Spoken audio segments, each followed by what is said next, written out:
എല്ലാവർക്കും നമസ്കാരം. നമ്മൾ ഇന്ന് ഇവിടെ ചർച്ച ചെയ്യുന്നത് ലളിതാ സഹസ്രനാമത്തിലെ സസ്യങ്ങളെ പറ്റിയാണ്.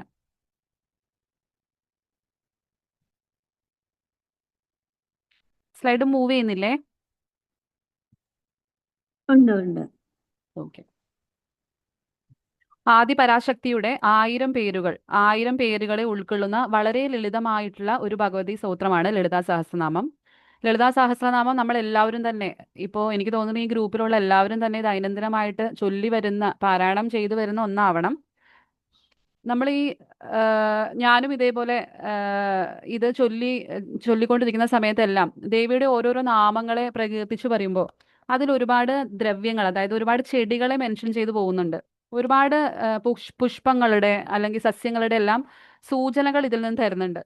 അപ്പൊ ഇത് വായിച്ചുകൊണ്ടിരിക്കുന്ന സമയത്ത് ഇതെന്തായിരിക്കാം, ഇത് അല്ലെങ്കിൽ ഏത് ഏത് സസ്യമായിരിക്കാം, ഏത് ഫ്ലവർ ആയിരിക്കാം, അല്ലെങ്കിൽ ഏത് പുഷ്പത്തെയാണ് ഈ സൂചിപ്പിക്കുന്നതൊക്കെ അറിയാനുള്ള ഒരു ആഗ്രഹം നമുക്ക് എല്ലാവർക്കും അത് വായിക്കുമ്പോൾ നമുക്ക് ഉണ്ടാവും. അതും ദേവിയായിട്ടുള്ള ഒരു ബന്ധം എന്താണ്, നമ്മുടെ പ്രകൃതിയും മനുഷ്യ ശരീരവും തമ്മിൽ മൊത്തത്തിലുള്ള ആ ഒരു ബന്ധം എന്താണ് എന്നൊക്കെ ചിന്തിക്കാൻ നമുക്ക് ഒരുപാട് അത്തരം ചിന്തകൾ എനിക്ക് എപ്പോഴും ഉണ്ടാവാറുണ്ട്. അപ്പൊ അതിൽ നിന്നാണ് ഇങ്ങനെ മിനി ഡോക്ടർ ഒരു ക്ലാസ് എടുക്കാമോ എന്ന് ചോദിച്ചപ്പോൾ ആദ്യം തന്നെ ഞാനിത് പറഞ്ഞത് ലളിതാ സഹസ്രനാമത്തിലെ സസ്യങ്ങളെ പറ്റി നമുക്കൊന്ന് പരിചയപ്പെട്ടാൽ നന്നായിരിക്കും എന്ന്.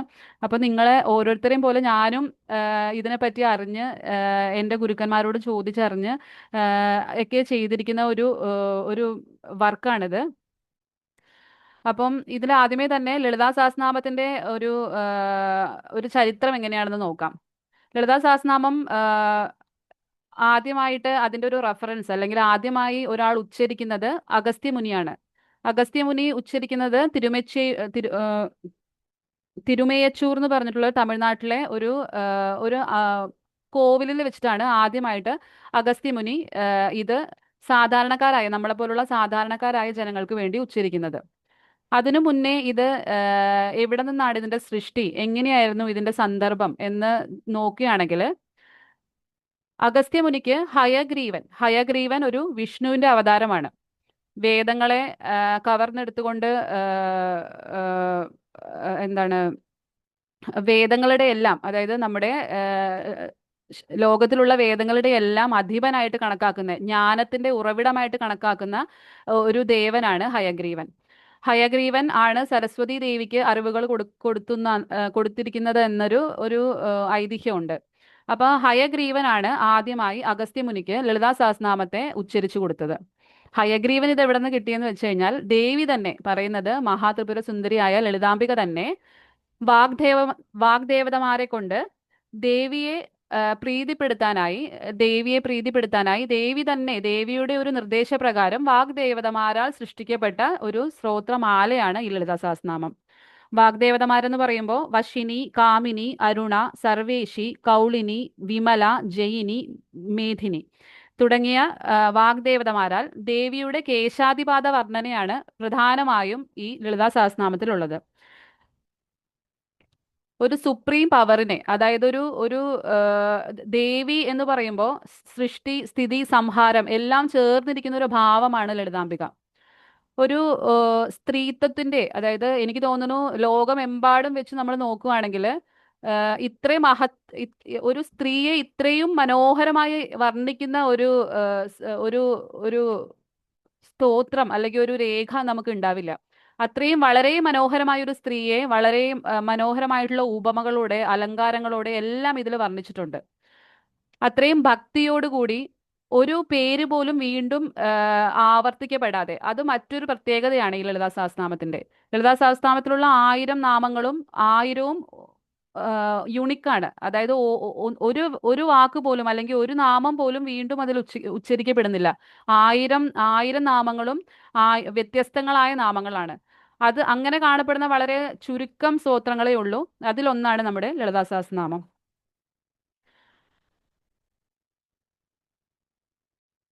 ദേവി, ലളിതാ സഹസ്രനാമത്തിൽ തന്നെ പറഞ്ഞിരിക്കുന്ന ഒരു ഒരു നാമമാണ് ദേവിയെ പഞ്ചഭൂതേശി എന്നാണ് വിളിക്കുന്നത്. പഞ്ചഭൂതേശി, പഞ്ചഭൂതങ്ങളുടെ ഈശ, അതായത് പഞ്ചഭൂതങ്ങളുടെ ഉടമ. പഞ്ചഭൂതങ്ങൾ നമുക്കറിയാം, നമ്മുടെ ഈ ആ, ലോകം മുഴുവനും, ഈ ബ്രഹ്മാണ്ഡം മുഴുവനും ഉണ്ടായിരിക്കുന്നത് പഞ്ചമഹാഭൂതങ്ങളിൽ നിന്നാണ്. വായു, അഗ്നി, ആകാശം, പൃഥ്വി, ജലം ഈ തുടങ്ങിയ ഈ പഞ്ചമഹാഭൂതങ്ങളിൽ നിന്നാണ് ഈ ലോകം മുഴുവൻ ഉണ്ടായിരിക്കുന്നത്. ഈ പഞ്ചമഹാഭൂതങ്ങളുടെയും ഉടമയാണ്, അതായത് ഈ ലോകത്തിന്റെ മുഴുവൻ ഉടമസ്ഥത വഹിക്കുന്ന ഒരാളാണ് ദേവി എന്നാണ് ആ പഞ്ചഭൂതേശി എന്നുകൊണ്ട് ഉദ്ദേശിക്കുന്നത്. നമുക്കറിയാം ഈ ലോകം മുഴുവൻ ഉണ്ടായിരിക്കുന്നത്, അല്ലെങ്കിൽ ഈ ഈ ലോകം മുഴുവൻ ഉണ്ടായിരിക്കുന്നത് ഈ പഞ്ചതന്മാത്രകൾ വെച്ചിട്ടാണ്, അല്ലെങ്കിൽ പഞ്ചമഹാഭൂതങ്ങൾ വെച്ചിട്ടാണ്. ഈ ഭൂമിയിലെ ഓരോ ചെടിയും ഓരോ ജീവനുള്ള എല്ലാ വസ്തുക്കളും തന്നെ ഈ പഞ്ചമഹാഭൂതങ്ങളാൽ അടങ്ങിയിരിക്കുന്നതാണ്. ശരീരവും പഞ്ചമഹാഭൂതം കൊണ്ട് തന്നെ ഉണ്ടാക്കിയിരിക്കുന്ന ഒന്നാണ്. അതുകൊണ്ടാണ് ആയുർവേദത്തിലാണെങ്കിലും നമ്മൾ ചികിത്സിക്കുമ്പോൾ പഞ്ചമഹാഭൂതമായിട്ടുള്ള ദ്രവ്യങ്ങൾ ഉപയോഗിച്ച്, പഞ്ചമഹാഭൂത സമ്പുഷ്ടമായിട്ടുള്ള സസ്യങ്ങളെ അല്ലെങ്കിൽ പാർത്ഥിവ ദ്രവ്യങ്ങളെ ഉപയോഗിച്ചിട്ട് പഞ്ചമഹാഭൂത നിർമ്മിതമായിട്ടുള്ള ശരീരത്തിന് നമ്മൾ ചികിത്സ ചെയ്യുന്നത്.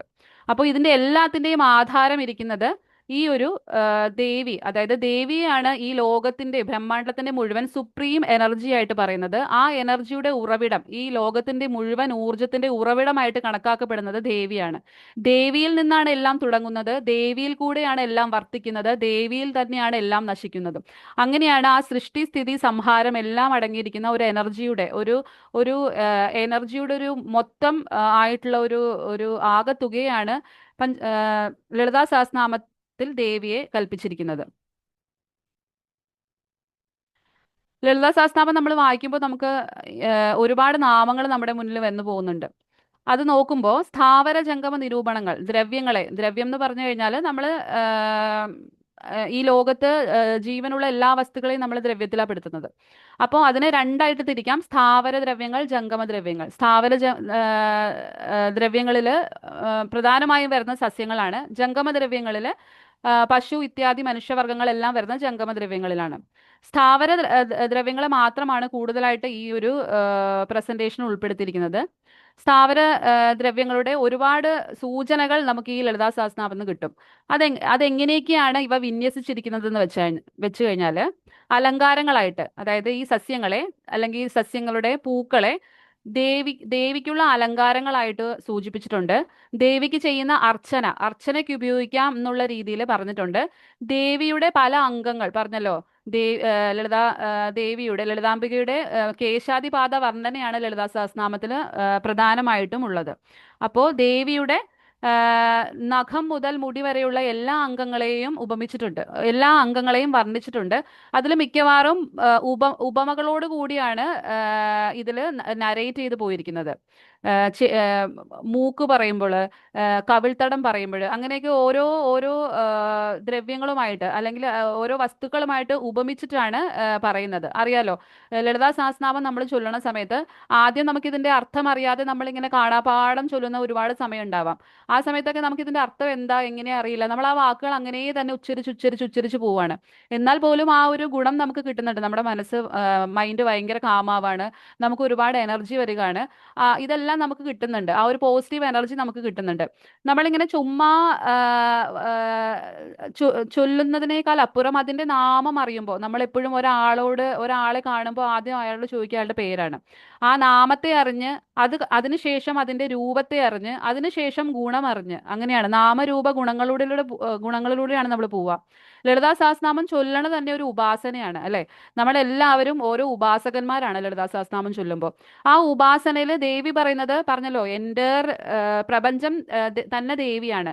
അപ്പോൾ ദേവിക്ക് തുല്യനാണ് നമ്മളും. ഇപ്പൊ തത്വമസി എന്നുള്ള നമ്മള് ഈ നോയമ്പെല്ലാം നോറ്റ്, ഇപ്പം അയ്യപ്പന്റെ മണ്ഡലകാലമാണ് ഇപ്പൊ നടക്കുന്നത്. അപ്പൊ അയ്യപ്പന്റെ ഇത് നോക്കുകയാണെങ്കിലും 41 ദിവസത്തെ വ്രതങ്ങളെല്ലാം എടുത്ത് നമ്മൾ എല്ലാം ഉപേക്ഷിച്ച്, ഒരുപാട് ലക്ഷറീസ് എല്ലാം ഉപേക്ഷിച്ച് നമ്മൾ ആ മലകളെല്ലാം കടന്ന് 18 പടിയും കയറി മുകളിൽ ചെല്ലുമ്പോൾ, അയ്യപ്പനെ തൊഴാൻ വേണ്ടി ചെല്ലുമ്പോൾ അയ്യപ്പന്റെ കവാടത്തിൽ എഴുതി വെച്ചിരിക്കുന്ന തത്വമസിയാണ്, അത് നീയാകുന്നു, നീ ആരെയാണോ തേടിയത് അത് നീയാകുന്നു. അതേ ഒരു രീതിയിലുള്ള ഒരു ചിന്ത നമുക്ക് ഈ സഹസ്രനാമത്തിലും കാണാവുന്നതാണ്, നമുക്ക് അങ്ങനെ നിരൂപിച്ചെടുക്കാവുന്നതാണ്. അതായത് ലളിതാ സഹസ്രനാമം നമ്മൾ അങ്ങ് ചൊല്ലി തുടങ്ങുമ്പോൾ നമുക്കറിയാം നമ്മുടെ ശരീരത്തിലെ പല ശരീരഭാഗങ്ങളുമായിട്ടും പല ചക്രങ്ങളുമായിട്ടൊക്കെ കണക്ഷൻ വരുന്നുണ്ട് ഇതിൽ. ദേവീനെ ഒരു കുണ്ടലിനി ശക്തിയായിട്ടാണ് ഇതിൽ നിരൂപിച്ചിരിക്കുന്നത്. ആ ശക്തിയെ ഉണർത്തുകയാണ് നമ്മൾ നിരന്തരം ഇത് ചൊല്ലുമ്പോൾ. ഓരോ ചക്രത്തിനെയും കോൺസെൻട്രേറ്റ് ചെയ്ത് നമ്മൾ ചൊല്ലുമ്പോൾ നമ്മുടെ നമ്മുടെ ശരീരത്തിലുള്ള ആ കുണ്ടലിനി ശക്തിയെ ഉണർത്തുകയാണ് നമ്മൾ ചെയ്തത്. അതായത് നമ്മളും ഒരു ദേവിയായി മാറുകയാണ് ചെയ്യുന്നത്. അപ്പൊ ഞാനും ദേവിയും തമ്മിൽ വ്യത്യസ്തമല്ല, നമ്മൾ രണ്ടും ഒന്ന്, ദേവിയും ഞാനും ഒന്ന് എന്നുള്ളൊരു രൂപത്തിലേക്ക് എത്തും.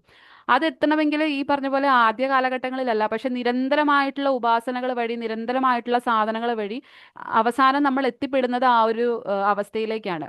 ദേവിയും ഞാനും ഒന്നാണെന്നുള്ള അവസ്ഥയിലേക്കാണ്. അപ്പോൾ എപ്പോഴും ദേവിയെ നമ്മൾ ഉപാസിച്ചിരിക്കുന്ന സമയത്ത് നമ്മൾ കോൺസെൻട്രേറ്റ് ചെയ്യുമ്പോൾ ദേവിയെ ഓർക്കാനായിട്ട് നമുക്ക് എളുപ്പം ഉണ്ടാവുക എങ്ങനെയാണ്? ഓരോ ഉപമകൾ വരുമ്പോഴാണ്. അതായത് ദേവിയുടെ കണ്ണ് പത്മം പോലെയാണ്, അല്ലെങ്കിൽ പത്മം പോലെയാണ്, താമര ഇതളുകൾ പോലെയുള്ള കണ്ണുകൾ എന്ന് പറയുമ്പോൾ നമ്മൾ ഓട്ടോമാറ്റിക്കലി ആ കണ്ണുകൾ, താമര ഇതളുകൾ പോലുള്ള കണ്ണുകൾ നമ്മുടെ ഉള്ളിലേക്ക് തെളിഞ്ഞു വരും. അതേപോലെ ദേവിയുടെ ചുണ്ട് പവിഴം പോലെയാണ്, നല്ല പഴുത്ത കോവയ്ക്ക പഴം പോലെയാണെന്നാണ് പറയുന്നത്. അപ്പൊ നമുക്ക് ഓട്ടോമാറ്റിക്കലി ആ ഒരു കളറും ഇതെല്ലാം നമ്മുടെ ഉള്ളിലേക്ക് വരും. അങ്ങനെ ധ്യാനിച്ചിരിക്കുന്ന സമയത്ത് ഈ നാമങ്ങൾ അറിയാതെ നമ്മൾ ചൊല്ലി വരുമ്പോൾ ആ നാമങ്ങളും ദേവിയുടെ രൂപവും തമ്മിലുള്ള കണക്ഷൻ നമുക്ക് കിട്ടുമ്പോൾ നമ്മുടെ ഉള്ളിൽ നമ്മൾ ദേവിയെ ഒരു വിഗ്രഹം പോലെ ആ ഒരു ദേവിയുടെ ഒരു രൂപം നമ്മുടെ ഉള്ളിൽ തെളിയും. അങ്ങനെയുള്ളൊരു ഉപമ, ആ ഒരു ഉപമ ഇതിലെല്ലാം ഈ ലളിതാ സഹസ്രനാമം വായിക്കുന്ന സമയത്ത് നമുക്ക് ത്രൂ ഔട്ട് ഇതിൽ കാണാൻ പറ്റുന്ന ഒന്നാണ്. ഇനി മറ്റൊരു കോണ്ടെക്സ്റ്റ്, സസ്യങ്ങൾ ഉപയോഗിച്ചിരിക്കുന്നത് ആയുധം എന്നുള്ള രീതിയിലാണ്. ദേവി ഉപയോഗിക്കുന്ന ആയുധമായിട്ട് അതെന്തുകൊണ്ട് ആ ഒരു പർട്ടിക്കുലർ ദ്രവ്യത്തെ അല്ലെങ്കിൽ ആ ഒരു പർട്ടിക്കുലർ സസ്യത്തെ തന്നെ എടുത്തിരിക്കുന്നു, അങ്ങനെയുള്ള കാര്യങ്ങളെല്ലാം നമുക്കിതിൽ കാണാം. അടുത്തത് വിഹാരമാണ്. ദേവിയുടെ നമ്മളെല്ലാവരും പോലെ ഒരു എന്താണ്, ചിന്താമണി എന്നൊരു വീട്ടില് ശ്രീമൻ നഗര നായികയായിട്ട് ശ്രീചക്രരാജ സിംഹാസനത്തിൽ എഴുന്നള്ളിയിരിക്കുന്ന ഒരു സ്ത്രീ ആ, അവളുടെ ആ ആ സ്ത്രീ, ആ ദേവി തന്റെ ജീവിതത്തിൽ ചെയ്യുന്ന ചില ചില കാര്യങ്ങളുടെ, അതായത് ഈ സസ്യങ്ങൾ ഉപയോഗിച്ച് നമുക്കറിയാം, നമ്മൾ തന്നെ ഇപ്പൊ ചെടികൾ എന്തോരം കാര്യങ്ങൾക്കായിട്ട് ഉപയോഗിക്കുന്നുണ്ട്. അതേപോലെ ദേവി ഉപയോഗിച്ചിരുന്നു എന്നതിന്റെ ഒരു ചെറിയ ഹിന്റുകളും നമുക്ക് ഈ ലളിതാ സഹസ്രനാമത്തിൽ കിട്ടാം. സോ ഇത്തരം കാര്യങ്ങൾ, അതുകൂടാതെ ദേവി വസിക്കുന്ന സ്ഥലം പത്മാടവി സംസ്ഥ കദംബവനവാസിനി എന്നൊക്കെ പറഞ്ഞിട്ട് ദേവി വസിക്കുന്ന ദേവിയുടെ വീട് എങ്ങനെയാണ്, അല്ലെങ്കിൽ ദേവിയുടെ വീട്ടില് അടയാളങ്ങൾ ഏതൊക്കെയാണെന്നും കൂടി ഈ സസ്യങ്ങളെ വെച്ചിട്ട് സഹസ്രനാമത്തിൽ പറഞ്ഞു പോരുന്നുണ്ട്. അപ്പോൾ അലങ്കാരങ്ങളായും അർച്ചനയ്ക്ക് ഉപയോഗിക്കുന്ന ദ്രവ്യങ്ങളായും ഉപമകളായും ആയുധങ്ങളായും വിഹാരങ്ങൾക്ക് ഉപയോഗിക്കുന്നതായും വാസസ്ഥലത്തിന്റെ ലക്ഷണങ്ങളായുമൊക്കെ ലളിതാ സഹസ്രനാമത്തിൽ സസ്യങ്ങൾ നിറഞ്ഞിരിക്കുകയാണ്. നമുക്ക് ഓരോന്നായിട്ട് നോക്കാം. അലങ്കാരങ്ങൾക്കുള്ളതായിരിക്കാം ആദ്യം. 13ാമത്തെ നാമമായിട്ട് പറയുന്നത് ചമ്പകാശോക പുന്നാക സൗഗന്ധിക ലസത്കജ. ചെമ്പകം, അശോകം, പുന്നാകം, സൗഗന്ധികം എന്നിവയാണ് ദേവിയുടെ മുടിയിൽ അലങ്കരിച്ചിരിക്കുന്ന 4 തരം സുഗന്ധമുള്ള പൂക്കൾ എന്നാണ് പറയുന്നത്. അതാണ് ചമ്പകാശോക പുന്നാക സൗഗന്ധിക ലസത്കജ. ഈ 4 പൂക്കള് ഈ 4 പൂക്കളെ നോക്കുവാണെങ്കിൽ ഇതിന്റെ വ്യാഖ്യാനങ്ങൾ വായിക്കുമ്പോൾ നമുക്ക് മനസ്സിലാവാം, അന്ധകരണത്തിന്റെ 4 ഘടകങ്ങളെയാണ് ഈ പൂക്കള് പ്രതിദാനം ചെയ്യുന്നത്. മനസ്സ്, ബുദ്ധി, ആഗ്രഹം, അഹങ്കാരം, ഇതെല്ലാമാണ്. മനസ്സ്, ബുദ്ധി, ആഗ്രഹം, അഹങ്കാരം, ഇതിനെല്ലാം പ്രതിദാനം ചെയ്തിരിക്കുന്ന പുഷ്പങ്ങളാണ് ഈ ചമ്പക, അശോക, പുന്നാക, സൗഗന്ധികം എന്ന് പറയുന്നത്. അത് ദേവി എവിടെയാണ് ചൂടിയിരിക്കുന്നത്? മുടിയിൽ ചൂടിയിരിക്കുകയാണ്. അതായത് ഇത്തരം ആഗ്രഹങ്ങളെ അല്ലെങ്കിൽ അഹങ്കാരങ്ങളെ എല്ലാം നിസാരവൽക്കരിച്ചുകൊണ്ടായിരിക്കണം ഒരുവളുടെ ജീവിതം എന്ന് കാണിക്കുന്നതിനാണ് ദേവി ചമ്പകാശോക പുന്നാക സൗഗന്ധികങ്ങളെ മുടിയിൽ ചൂടിയിരിക്കുന്ന എന്നാണ് വ്യാഖ്യാതാക്കൾ പറയുന്നത്. നമുക്ക് ഓരോ സസ്യങ്ങളായിട്ട് പോകാം.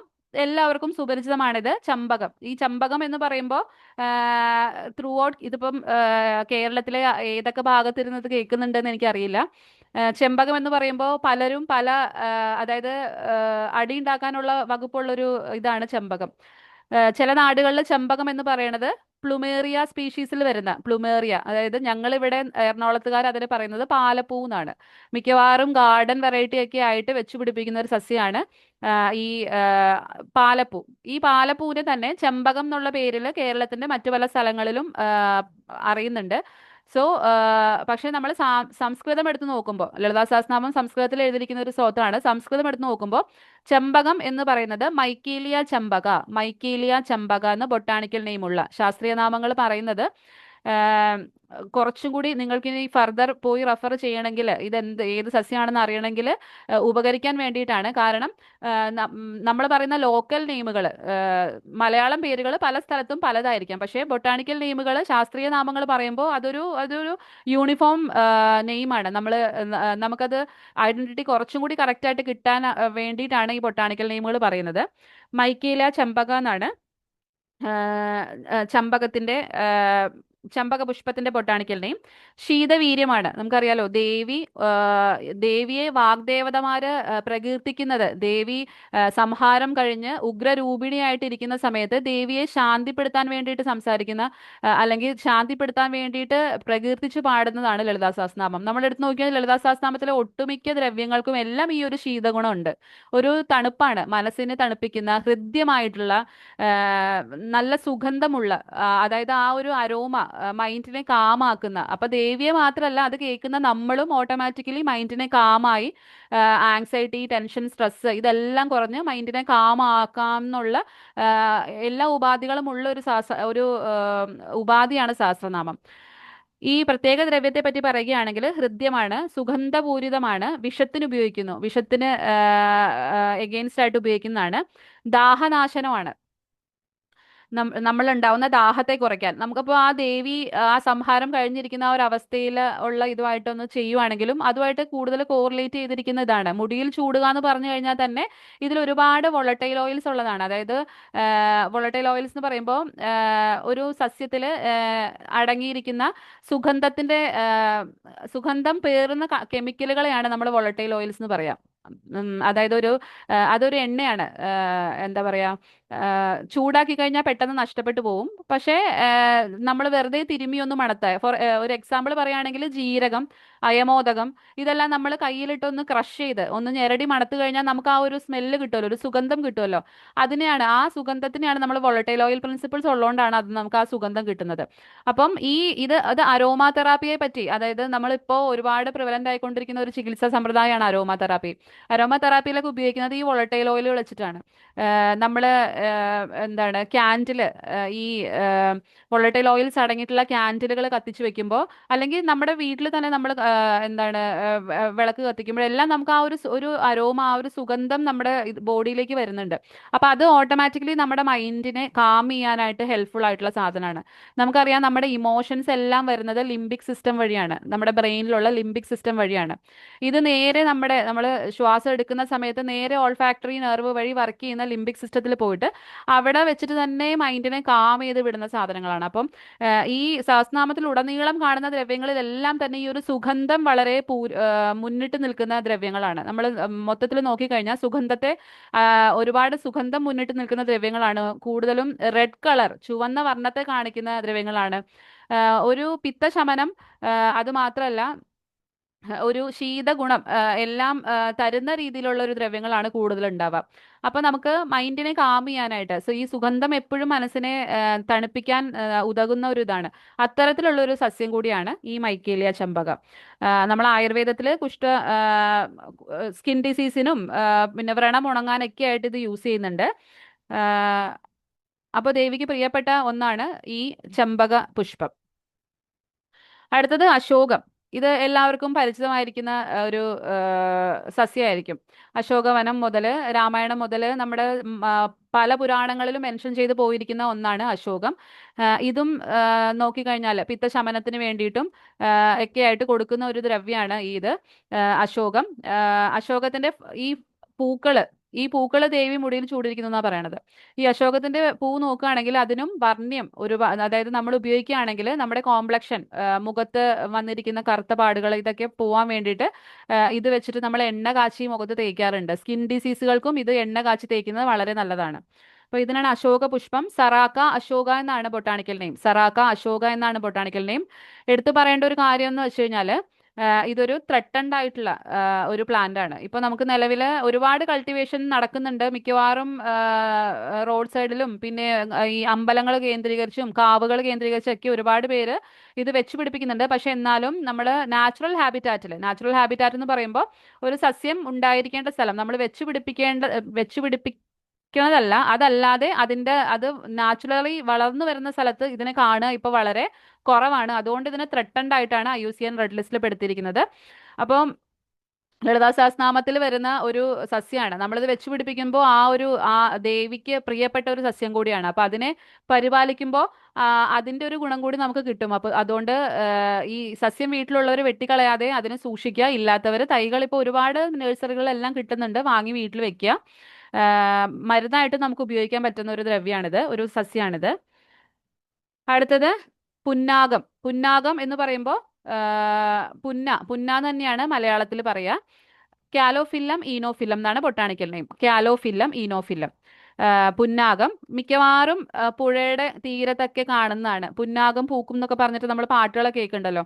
അതേപോലെ പുഴയുടെ തീരത്ത് കാണുന്ന വളരെ മനോഹരമായിട്ടുള്ള ഫ്ലവറാണ്. ഇത് കണ്ടാൽ തന്നെ നമുക്കറിയാം ആ ഒരു റെഡ് കളർ, വൈറ്റ് കളർ പെറ്റൽസിൽ യെല്ലോ കളർ കോമ്പിനേഷൻ എല്ലാം കൂടി വന്നിട്ട് ഇത് പൂത്ത് നിൽക്കുന്ന കാണുമ്പോൾ തന്നെ നമുക്ക് മനസ്സിന് ഭയങ്കര ഒരു സന്തോഷം കിട്ടുന്ന പോലത്തെ ഒരു സസ്യമാണിത്.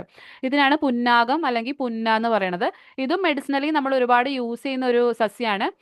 ഒരു മരം പോലെ, ഒരു ചെറിയ മരം പോലെയൊക്കെ വളർന്നു വരും. ഒരുപാട് പൂക്കൾ ഉണ്ടാവും. അതിന്റെ കായിൽ നിന്ന് എണ്ണ മില്ല് ചെയ്തെടുക്കാറുണ്ട്.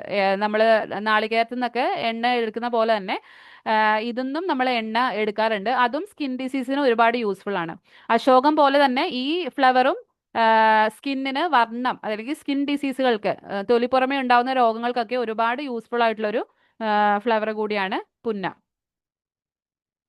സൗഗന്ധികം എന്ന്, അതായത് ചെമ്പകാശോക പുന്നാക സൗഗന്ധികം. സൗഗന്ധികം എന്ന് പറയുമ്പോൾ സത്യം പറഞ്ഞാൽ സൗഗന്ധികത്തിന്റെ സോഴ്സ് എന്താണെന്ന് ഇപ്പോഴും അറിയില്ല. നമ്മള് കല്യാണ സൗഗന്ധികം തേടി പോയ കഥകളിലെല്ലാം കേട്ടിട്ടുണ്ട്. പക്ഷെ ഈ കല്യാണ സൗഗന്ധികം ഇന്ത്യയിൽ തന്നെയുള്ള ഒരു പ്ലാന്റ് ആണോ അതോ പുറത്തുള്ളതാണോ എന്ന് അറിയില്ല. നമ്മൾ സാധാരണ രീതിയിൽ കല്യാണ സൗഗന്ധികം അല്ലെങ്കിൽ സൗഗന്ധികം എന്ന് പറഞ്ഞ് എടുക്കുന്ന ഒരു ഗാർഡൻ പ്ലാന്റിന്റെ ഫോട്ടോയാണ് നിങ്ങളിപ്പോൾ കാണുന്നത്. പ്രത്യേകം ശ്രദ്ധിക്കണം, ഇതിന്റെ സോഴ്സ് ഇത് തന്നെയാണോ എന്ന് ഇപ്പോഴും നമുക്ക് അറിവില്ല. സൗഗന്ധികത്തിന്റെ കറക്റ്റ് റെഫറൻസ് എന്താണെന്ന് നമുക്ക് ഇപ്പോഴും അറിവില്ല. പക്ഷേ നിലവിൽ സൗഗന്ധികം എന്നുള്ള മലയാളം പേരിൽ അറിയപ്പെടുന്ന, കല്യാണ സൗഗന്ധികം എന്നൊക്കെ പറഞ്ഞ് നമ്മൾ അറിയപ്പെടുന്ന ഒരു സസ്യമാണിത്. ഇതൊരു ഗാർഡൻ പ്ലാന്റ് ആണ്, വീടുകളിൽ ഓർണമെന്റൽ ആയിട്ട് വെച്ച് പിടിപ്പിക്കുന്ന ഒരു പ്ലാന്റ് ആണ്. ഹെഡിക്കിയം കൊറോണേറിയം എന്നാണ് ഇതിന്റെ ബൊട്ടാണിക്കൽ നെയിം വരുന്നത്. ഹെഡിക്കിയം കൊറോണേറിയം എന്നാണ് ബൊട്ടാണിക്കൽ നെയിം വരുന്നത്. നമുക്കറിയാം, നമ്മുടെ പുരാണങ്ങളിലൊക്കെ മെൻഷൻ ചെയ്തു പോയിരിക്കുന്ന ഒരു സസ്യമാണെങ്കിൽ എന്തുകൊണ്ടും നമ്മുടെ നാട്ടിൽ പണ്ട് മുതലേ നേറ്റീവ്, അതായത് അങ്ങനെയുള്ള സസ്യങ്ങളെ നേറ്റീവ് അല്ലെങ്കിൽ എൻഡമിക് പ്ലാന്റ്സ് അല്ലെങ്കിൽ നേറ്റീവ് പ്ലാന്റ്സ് എന്ന് പറയും. പണ്ട് മുതലേ നമ്മുടെ നാട്ടിലുള്ള ഒരു സസ്യം ആവണമല്ലോ ഇത്. പക്ഷേ ക്യൂബൻ കൺട്രി, അതായത് കൂടുതലും പുറത്ത് അബ്രോഡുള്ള ഫോറിൻ കൺട്രീസിലൊക്കെ ഒരുപാട് കാണുന്ന ഒരു സസ്യം കൂടിയാണ്. അത് മാത്രമല്ല, ഇത് ക്യൂബയുടെ നേറ്റീവ് ആണ്. ക്യൂബയുടെ നേറ്റീവ് ഇതാണ്, അവരുടെ നാഷണൽ ഫ്ലവർ കൂടിയാണിത്. അപ്പം എങ്ങനെയോ അവിടെ നിന്ന് അല്ലെങ്കിൽ പുറത്തുള്ള സ്ഥലത്ത് നിന്ന് നമ്മുടെ നാട്ടിലേക്ക് എത്തപ്പെട്ട് ഇവിടെ ഗാർഡൻ പ്ലാന്റ് ആയിട്ട് വളരുന്ന ഒരു സസ്യമാവാം ഇത്. അപ്പൊ അത് എന്തുകൊണ്ടും ഇതാവാൻ ചാൻസ് ഇല്ല. നമ്മുടെ ഭീമൻ തേടിപ്പോയ കല്യാണ സൗഗന്ധികോ ഇതിൽ പറയുന്ന സൗഗന്ധികം ഒന്നും ഈ ഒരു പർട്ടിക്കുലർ പ്ലാന്റ് ആവാനുള്ള ചാൻസ് ഇല്ല. പക്ഷെ എന്നാലും നിലവിൽ സൗഗന്ധികം എന്നുള്ള മലയാളം പേരിൽ, കല്യാണ സൗഗന്ധികം എന്നുള്ള മലയാളം പേരിൽ അറിയപ്പെടുന്നത് ഈ ഒരു സസ്യമാണ്. ഇനി അടുത്തത് പറയുന്നത് കദംബമഞ്ജരി ക്ലിപ്ത കർണപൂര മനോഹര.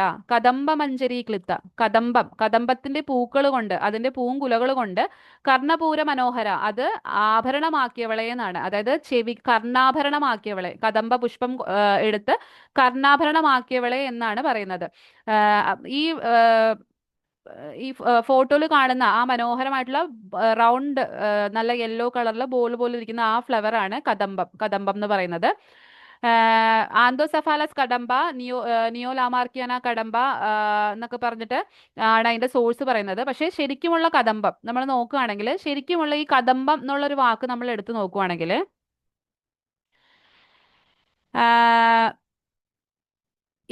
ഇത് നമ്മുടെ നാട്ടിൽ ഇപ്പൊ ഒരുപാട് പേര് വെച്ച് പിടിപ്പിക്കുന്നുണ്ട്. മിക്കവാറും അമ്പലങ്ങളിലെല്ലാം കദംബം എന്നുള്ള പേരിൽ വെച്ച് പിടിപ്പിക്കുന്നതാണ്. കദംബത്തിന് നോക്കുകയാണെങ്കിൽ ഏകദേശം 4 തരം കദംബങ്ങളെ പറ്റി പറയുന്നുണ്ട്. ധാരാ കദംബം, ഭൂമി കദംബം, ധൂളി കദംബം, കദംബം എന്നൊക്കെ പറഞ്ഞിട്ട് 4 തരം കദംബങ്ങളെ പറ്റി രാജനിഘണ്ടുവിലൊക്കെ മെൻഷൻ ചെയ്ത് പോകുന്നുണ്ട്. അപ്പം സഹസ്രനാമത്തിലുള്ള കദംബം ഏതാണെന്ന് നോക്കുമ്പോൾ കദംബവന വാസിനി എന്ന് പറയുന്നുണ്ടല്ലോ. തുടർന്നുള്ള ശ്ലോകം നോക്കുകയാണെങ്കിൽ കദംബവന വാസിനി എന്ന് പറയുന്നത്, അപ്പൊ കദംബവനത്തിൽ താമസിക്കുന്നവളാണ് ദേവി എന്ന് പറയുന്നുണ്ട്. കദംബവനം എന്താണെന്ന് എന്താണെന്ന് നോക്കി വരുമ്പോൾ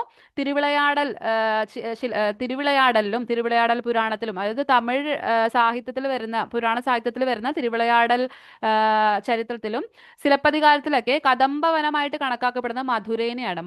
മധുര തമിഴ്നാടുള്ള മധുരനെയാണ് കദംബവനമായിട്ട് പറയുന്നത്.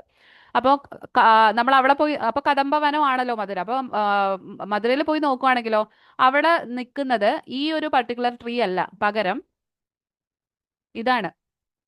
ഇത് പറയുന്നത് മിട്രാഗൈന പാർവിഫ്ലോറ എന്നാണ് ഇതിന്റെ ബൊട്ടാണിക്കൽ നെയിം. മിട്രാഗൈന പാർവിഫ്ലോറ. ഈ ഒരു വീമ്പ്, നീർക്കടമ്പ് എന്നൊക്കെ പറഞ്ഞ പേരുകളുള്ള ഈ മിട്രാഗൈന പാർവിഫ്ലോറ, ഈ സസ്യമാണ് യഥാർത്ഥത്തിൽ കദംബം എന്ന് പറഞ്ഞിട്ട് നമ്മുടെ ലളിതാ സഹസ്രനാമത്തിൽ മെൻഷൻ ചെയ്ത് പോവാൻ സാധ്യതയുള്ള ഒരു സസ്യം. നിലവിൽ ഈ ഒരു സസ്യത്തെയാണ് ഇപ്പൊ ഈ ഒരു പിക്ചറിലാണെങ്കിലും ദേവിയെ അലങ്കരിച്ചിരിക്കുന്നത് ഈ ആന്തോസഫാലസ് കദംബ എന്ന് പറഞ്ഞ മറ്റൊരു സസ്യം വെച്ചിട്ടാണ്. പക്ഷേ ഈ ആന്തോസഫാലസ് കദംബ ഈ റീസെന്റ് ആയിട്ട് ആളുകളെ വെച്ച് പിടിപ്പിക്കുകയും ഗാർഡൻ വഴി തൈകളെ വിൽക്കുകയൊക്കെ ചെയ്ത് റീസെന്റ് ആയിട്ട് നമ്മുടെ നാട്ടിൽ വന്നിരിക്കുന്ന, അതായത് ഓൾറെഡി ഉള്ളതാണ്, പക്ഷെ എന്നാലും ഇപ്പോഴാണ് കുറച്ചും കൂടി ഫെമിലിയർ ആയിട്ട് വന്നിരിക്കുന്നത്. പക്ഷേ ജെനുവിൻ ആയിട്ടുള്ള കദംബം എന്ന് പറയുന്നത് ഈ മിട്രാഗൈന പാർവിഫ്ലോറ ആവാനാണ് കൂടുതൽ ചാൻസ്. അതിന്റെ റെഫറൻസുകൾ കിടക്കുന്നത് ഈ ശിലപ്പതികാരത്തിലും തിരുവിളയാടൽ പുരാണം ഒക്കെ നോക്കുമ്പോൾ കദംബവനവാസിനി എന്ന് പറഞ്ഞിട്ട് ഈ ഒരു പര്യായം വെച്ച് നോക്കിക്കഴിഞ്ഞാലും കദംബവനം എന്ന് പറയുന്ന മധുരയാണ്. മധുരയുടെ സ്ഥലവൃക്ഷമാണ്. തമിഴ്നാട്ടിലൊക്കെ ഓരോന്നിലും സ്ഥലവൃക്ഷങ്ങളുണ്ട്. അപ്പോൾ ആ സ്ഥലവൃക്ഷം നോക്കുകയാണെങ്കിലും മധുരയുടെ സ്ഥലവൃക്ഷമായിട്ട് പറയുന്നത് നമ്മുടെ മിട്രാഗൈന പാർവിഫ്ലോറ എന്ന് പറഞ്ഞ കദംബാണ്. അപ്പൊ ഇതാണ് കദംബവനവാസിനിയിലെ കദംബം ആവാനുള്ള സാധ്യത കൂടുതൽ. അടുത്തത് അലങ്കാരമായിട്ട് പറയുന്നതാണ് ചന്ദനദ്രവ ദിക്താംഗി സിന്ദൂര തിലകാഞ്ചിത. ഇതില് ചന്ദനദ്രവ ദിക്താംഗി, ദേവിയെ പൂശിയിരിക്കുന്നത് എന്ത് വെച്ചിട്ടാണ്? ചന്ദനം വെച്ചിട്ടാണ്. എന്താണ് ആ ഒരു നല്ല സംഹാരം കഴിഞ്ഞ് ഉഷ്ണതയിലായിരിക്കുന്ന ദേവിയെ തണുപ്പിക്കാനായിട്ട് ചന്ദനം പൂശുകയാണ്. ചന്ദനദ്രവ ദിക്താംഗ. സിമിലർ തന്നെ നമ്മൾ ചന്ദനത്തിനെ അതേ രീതിയിൽ തന്നെയാണ് നമ്മൾ ഉപയോഗിക്കുക. ആയുർവേദത്തിൽ നമ്മൾ ഉഷ്ണഗുണത്തെ കുറച്ച് പിത്തത്തെ കുറച്ച് പിത്തശമനത്തിന് വേണ്ടിയിട്ട് കൊടുക്കുന്ന ഒരു ദ്രവ്യം കൂടിയാണ് ചന്ദനം. അടുത്ത പറഞ്ഞ സിന്ദൂര തിലകാഞ്ചിത. സിന്ദൂരം എന്ന് പറയുമ്പോൾ അതൊരു സസ്യമല്ല, പക്ഷെ എന്നാലും നമ്മൾ ഉപയോഗിക്കുന്ന ഒന്നാണത് സിന്ദൂരം. ഹരിദ്ര, നമ്മുടെ മഞ്ഞളും ആലവും കൂടി മിക്സ് ചെയ്യുമ്പോൾ കിട്ടുന്ന ആ ഒരു വെർമിലിയോണിനെയാണ് സിന്ദൂരം എന്ന് പറയുന്നത്. സിന്ദൂരം തിലകമായിട്ട് അണിഞ്ഞിരിക്കുന്നവളെ എന്നാണ് അതിൽ പറഞ്ഞിരിക്കുന്നത്. ഇനി അടുത്തത് ആയുധങ്ങൾ. എവിടേക്കാണ് സസ്യങ്ങളെ ആയുധങ്ങളായിട്ട് ലളിതാ സഹസ്രനാമത്തിൽ പറഞ്ഞിരിക്കുന്നത്? അതിൽ ഏറ്റവും ആദ്യത്തത് മനോരൂപേ ഇക്ഷുകോദണ്ഡ. മനോരൂപേ ഇക്ഷുകോദണ്ഡ. ഇതിൽ നോക്കി കഴിഞ്ഞാൽ തന്നെ അറിയാൻ പറ്റും. ആ ചിത്രത്തിൽ നോക്കിക്കഴിഞ്ഞാൽ ദേവി ഒരു കരിമ്പിന്റെ തണ്ട്, അല്ലെ, കരിമ്പിന്റെ തണ്ട് കയ്യിൽ പിടിച്ചിട്ടാണ് ഇരിക്കുന്നത്. ഇക്ഷു എന്ന് പറയുന്നത് മനോരൂപ ഇക്ഷു കോദണ്ഡ. ഇക്ഷു കോദണ്ഡ രണ്ട് വാക്കുകളാണ്. ഇക്ഷു എന്ന് പറയുന്നത് കരിമ്പിനെയും കോദണ്ഡ എന്ന് പറയുന്നത് വില്ലിനെയുമാണ്. അപ്പോൾ ഇടത് കയ്യിൽ ദേവി കരിമ്പ് കൊണ്ടുള്ള വില്ല് പിടിച്ചിട്ടാണ് ഇരിക്കുന്നത്. കരിമ്പിന്റെ വില്ലൊരു ആയുധമായിട്ടാണ് ദേവി അതിനെ അടക്കി കയ്യിൽ വെച്ചിരിക്കുകയാണ്. എന്താണ് അതിന്റെ ഒരു മെറ്റഫോറിക്കൽ കോറിലേഷൻ എന്ന് പറഞ്ഞു കഴിഞ്ഞാൽ, കരിമ്പ് നമുക്കറിയാം, കരിമ്പ് എപ്പോഴും ചതച്ച് നമ്മൾ കഴിക്കുമ്പോൾ എന്താണ് നമുക്ക് കിട്ടുക?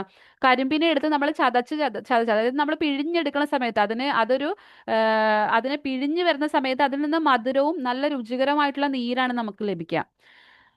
ഇവിടെ ലളിതാ സഹസ്രനാമത്തില് ഇക്ഷു, അതായത് ദേവിയുടെ ആ ആയുധം, ആ വില്ല് കൊണ്ട് ഉദ്ദേശിച്ചിരിക്കുന്നത് നമ്മുടെയൊക്കെ മനസ്സിനെ തന്നെയാണ്. ആ മനസ്സിനെ നമ്മളൊന്ന് കൺട്രോൾ ചെയ്ത് കഴിഞ്ഞാൽ, ആ മനസ്സിനെ നമ്മൾ ചതച്ചെടുത്താൽ, അതായത് മനസ്സിനെ കൺട്രോൾ ചെയ്ത് നമ്മുടെ വരുതിയിൽ നിർത്തി കഴിഞ്ഞാൽ, ദേവി അടക്കി പിടിച്ചിരിക്കുകയാണ് കയ്യിൽ, കൺട്രോൾ ചെയ്ത് നിർത്തി കഴിഞ്ഞാൽ ബ്രഹ്മത്തിന്റെ മധുരമായിട്ടുള്ള ആ ഒരു ബ്രഹ്മത്തിന്റെ യാഥാർത്ഥ്യത്തെ നമുക്ക് മനസ്സിലാക്കാം എന്നാണ്. ഉപാസകനാണിത് കൂടുതൽ മനസ്സിലാവുക. നമ്മൾ ഉപാസിച്ച് വരുന്ന സമയത്ത് ഈ ലോകത്തെ കുറച്ചുകൂടി വിശാലമായ രീതിയിലേക്ക് കാണാനും മനസ്സിനെ നിയന്ത്രിച്ച് നമ്മുടെ അഹങ്കാരം, ഈഗോ, ഇത്തരം ഇതിൽ വിട്ട് മനസ്സിനെ നിയന്ത്രിച്ച് നിൽക്കുവാണെങ്കിൽ ഈ ജീവിതത്തിന്റെ മധുരം എന്താണെന്ന് നമുക്ക് കറക്റ്റായിട്ട് മനസ്സിലാക്കും എന്നുള്ളൊരു കമന്ററിയാണ് ഇതിൽ നിന്ന് വായിച്ച് നമുക്ക് മനസ്സിലാവുക. അപ്പൊ മനോരൂപേക്ഷു കോദണ്ഡ എന്ന് പറഞ്ഞാൽ കരിമ്പിനെ വില്ലാക്കി കയ്യിൽ പിടിച്ചവളെ എന്നാണ്. അപ്പൊ വില്ലിന്റെ കാര്യം നമ്മൾ പറഞ്ഞു. ഇനി അമ്പ് ഏതാണ്? വില്ല് ദേവിയുടെ കയ്യിലുണ്ട്, അമ്പും ദേവിയുടെ കയ്യിൽ തന്നെ ഉണ്ട്. അമ്പ് പറയുന്നത് പഞ്ചതന്മാത്ര സായക. രണ്ട് രീതിയിലാണ് ഇതിന്റെ വ്യാഖ്യാനങ്ങൾ പോകുന്നത്. പഞ്ചതന്മാത്ര സായക എന്ന് പറയുമ്പോൾ നമ്മൾ ആദ്യം പറഞ്ഞു പഞ്ചഭൂതേശി എന്ന് പറയുന്നുണ്ട് ദേവി, അല്ലെ? പഞ്ചമഹാഭൂതങ്ങളെ എല്ലാം ഈശനായിട്ട് അല്ലെങ്കിൽ അതിന്റെ എല്ലാം ഉടമസ്ഥയിലിരിക്കുന്ന ദേവിയാണ്. അതേപോലെ തന്നെ പഞ്ചതന്മാത്ര എന്ന് പറയുന്നതും ഈ ഓരോ പഞ്ചമഹാഭൂതങ്ങളുടെ തന്മാത്രകളെയാണ്. ഈ തന്മാത്രകളെയും ദേവി അടക്കി വെച്ചിരിക്കുകയാണ്. അതും ദേവിയുടെ വില്ലാണ്. പക്ഷെ അതിനെ സിംബളൈസ് ചെയ്യുന്നത്, ദേവിയുടെ വിഗ്രഹത്തിൽ അതിനെ സിംബളൈസ് ചെയ്യുന്നത് ഒരു ഒരു പൂക്കുലകൾ വെച്ചിട്ടാണ്. ദേവി 5 ബാണങ്ങൾ കയ്യിൽ എടുത്തിട്ടുണ്ട്. ഈ 5 ബാണങ്ങളെയാണ് അല്ലെങ്കിൽ 5 അമ്പുകളാണ്, ദേവിയുടെ 5 അമ്പുകളാണ് കയ്യിലുള്ളത്. അതുകൊണ്ടാണ് പഞ്ചതന്മാത്ര സായക എന്ന് പറയുന്നത്. ഈ അമ്പുകൾ ഓരോ തന്മാത്രകളെയാണ് എന്ത് മെൻഷൻ ചെയ്യുന്നത്. ഇനി അത് മാത്രമല്ല, നമുക്കറിയാം പഞ്ചസായകം, മന്മഥന്റെ കാമദേവന്റെ പഞ്ചസായകങ്ങളുമായിട്ടും ഇതിനൊരു കോറിലേഷൻ വരുന്നുണ്ട്. അപ്പൊ ഈ 5 ഏതൊക്കെയാണ് ഈ 5 സസ്യങ്ങൾ നോക്കാം. ഒരുപാട് വ്യത്യസ്തങ്ങളായിട്ടുള്ള റെഫറൻസുകൾ ഇതിൽ വരുന്നുണ്ട് പഞ്ചസായങ്ങളെ പറ്റി.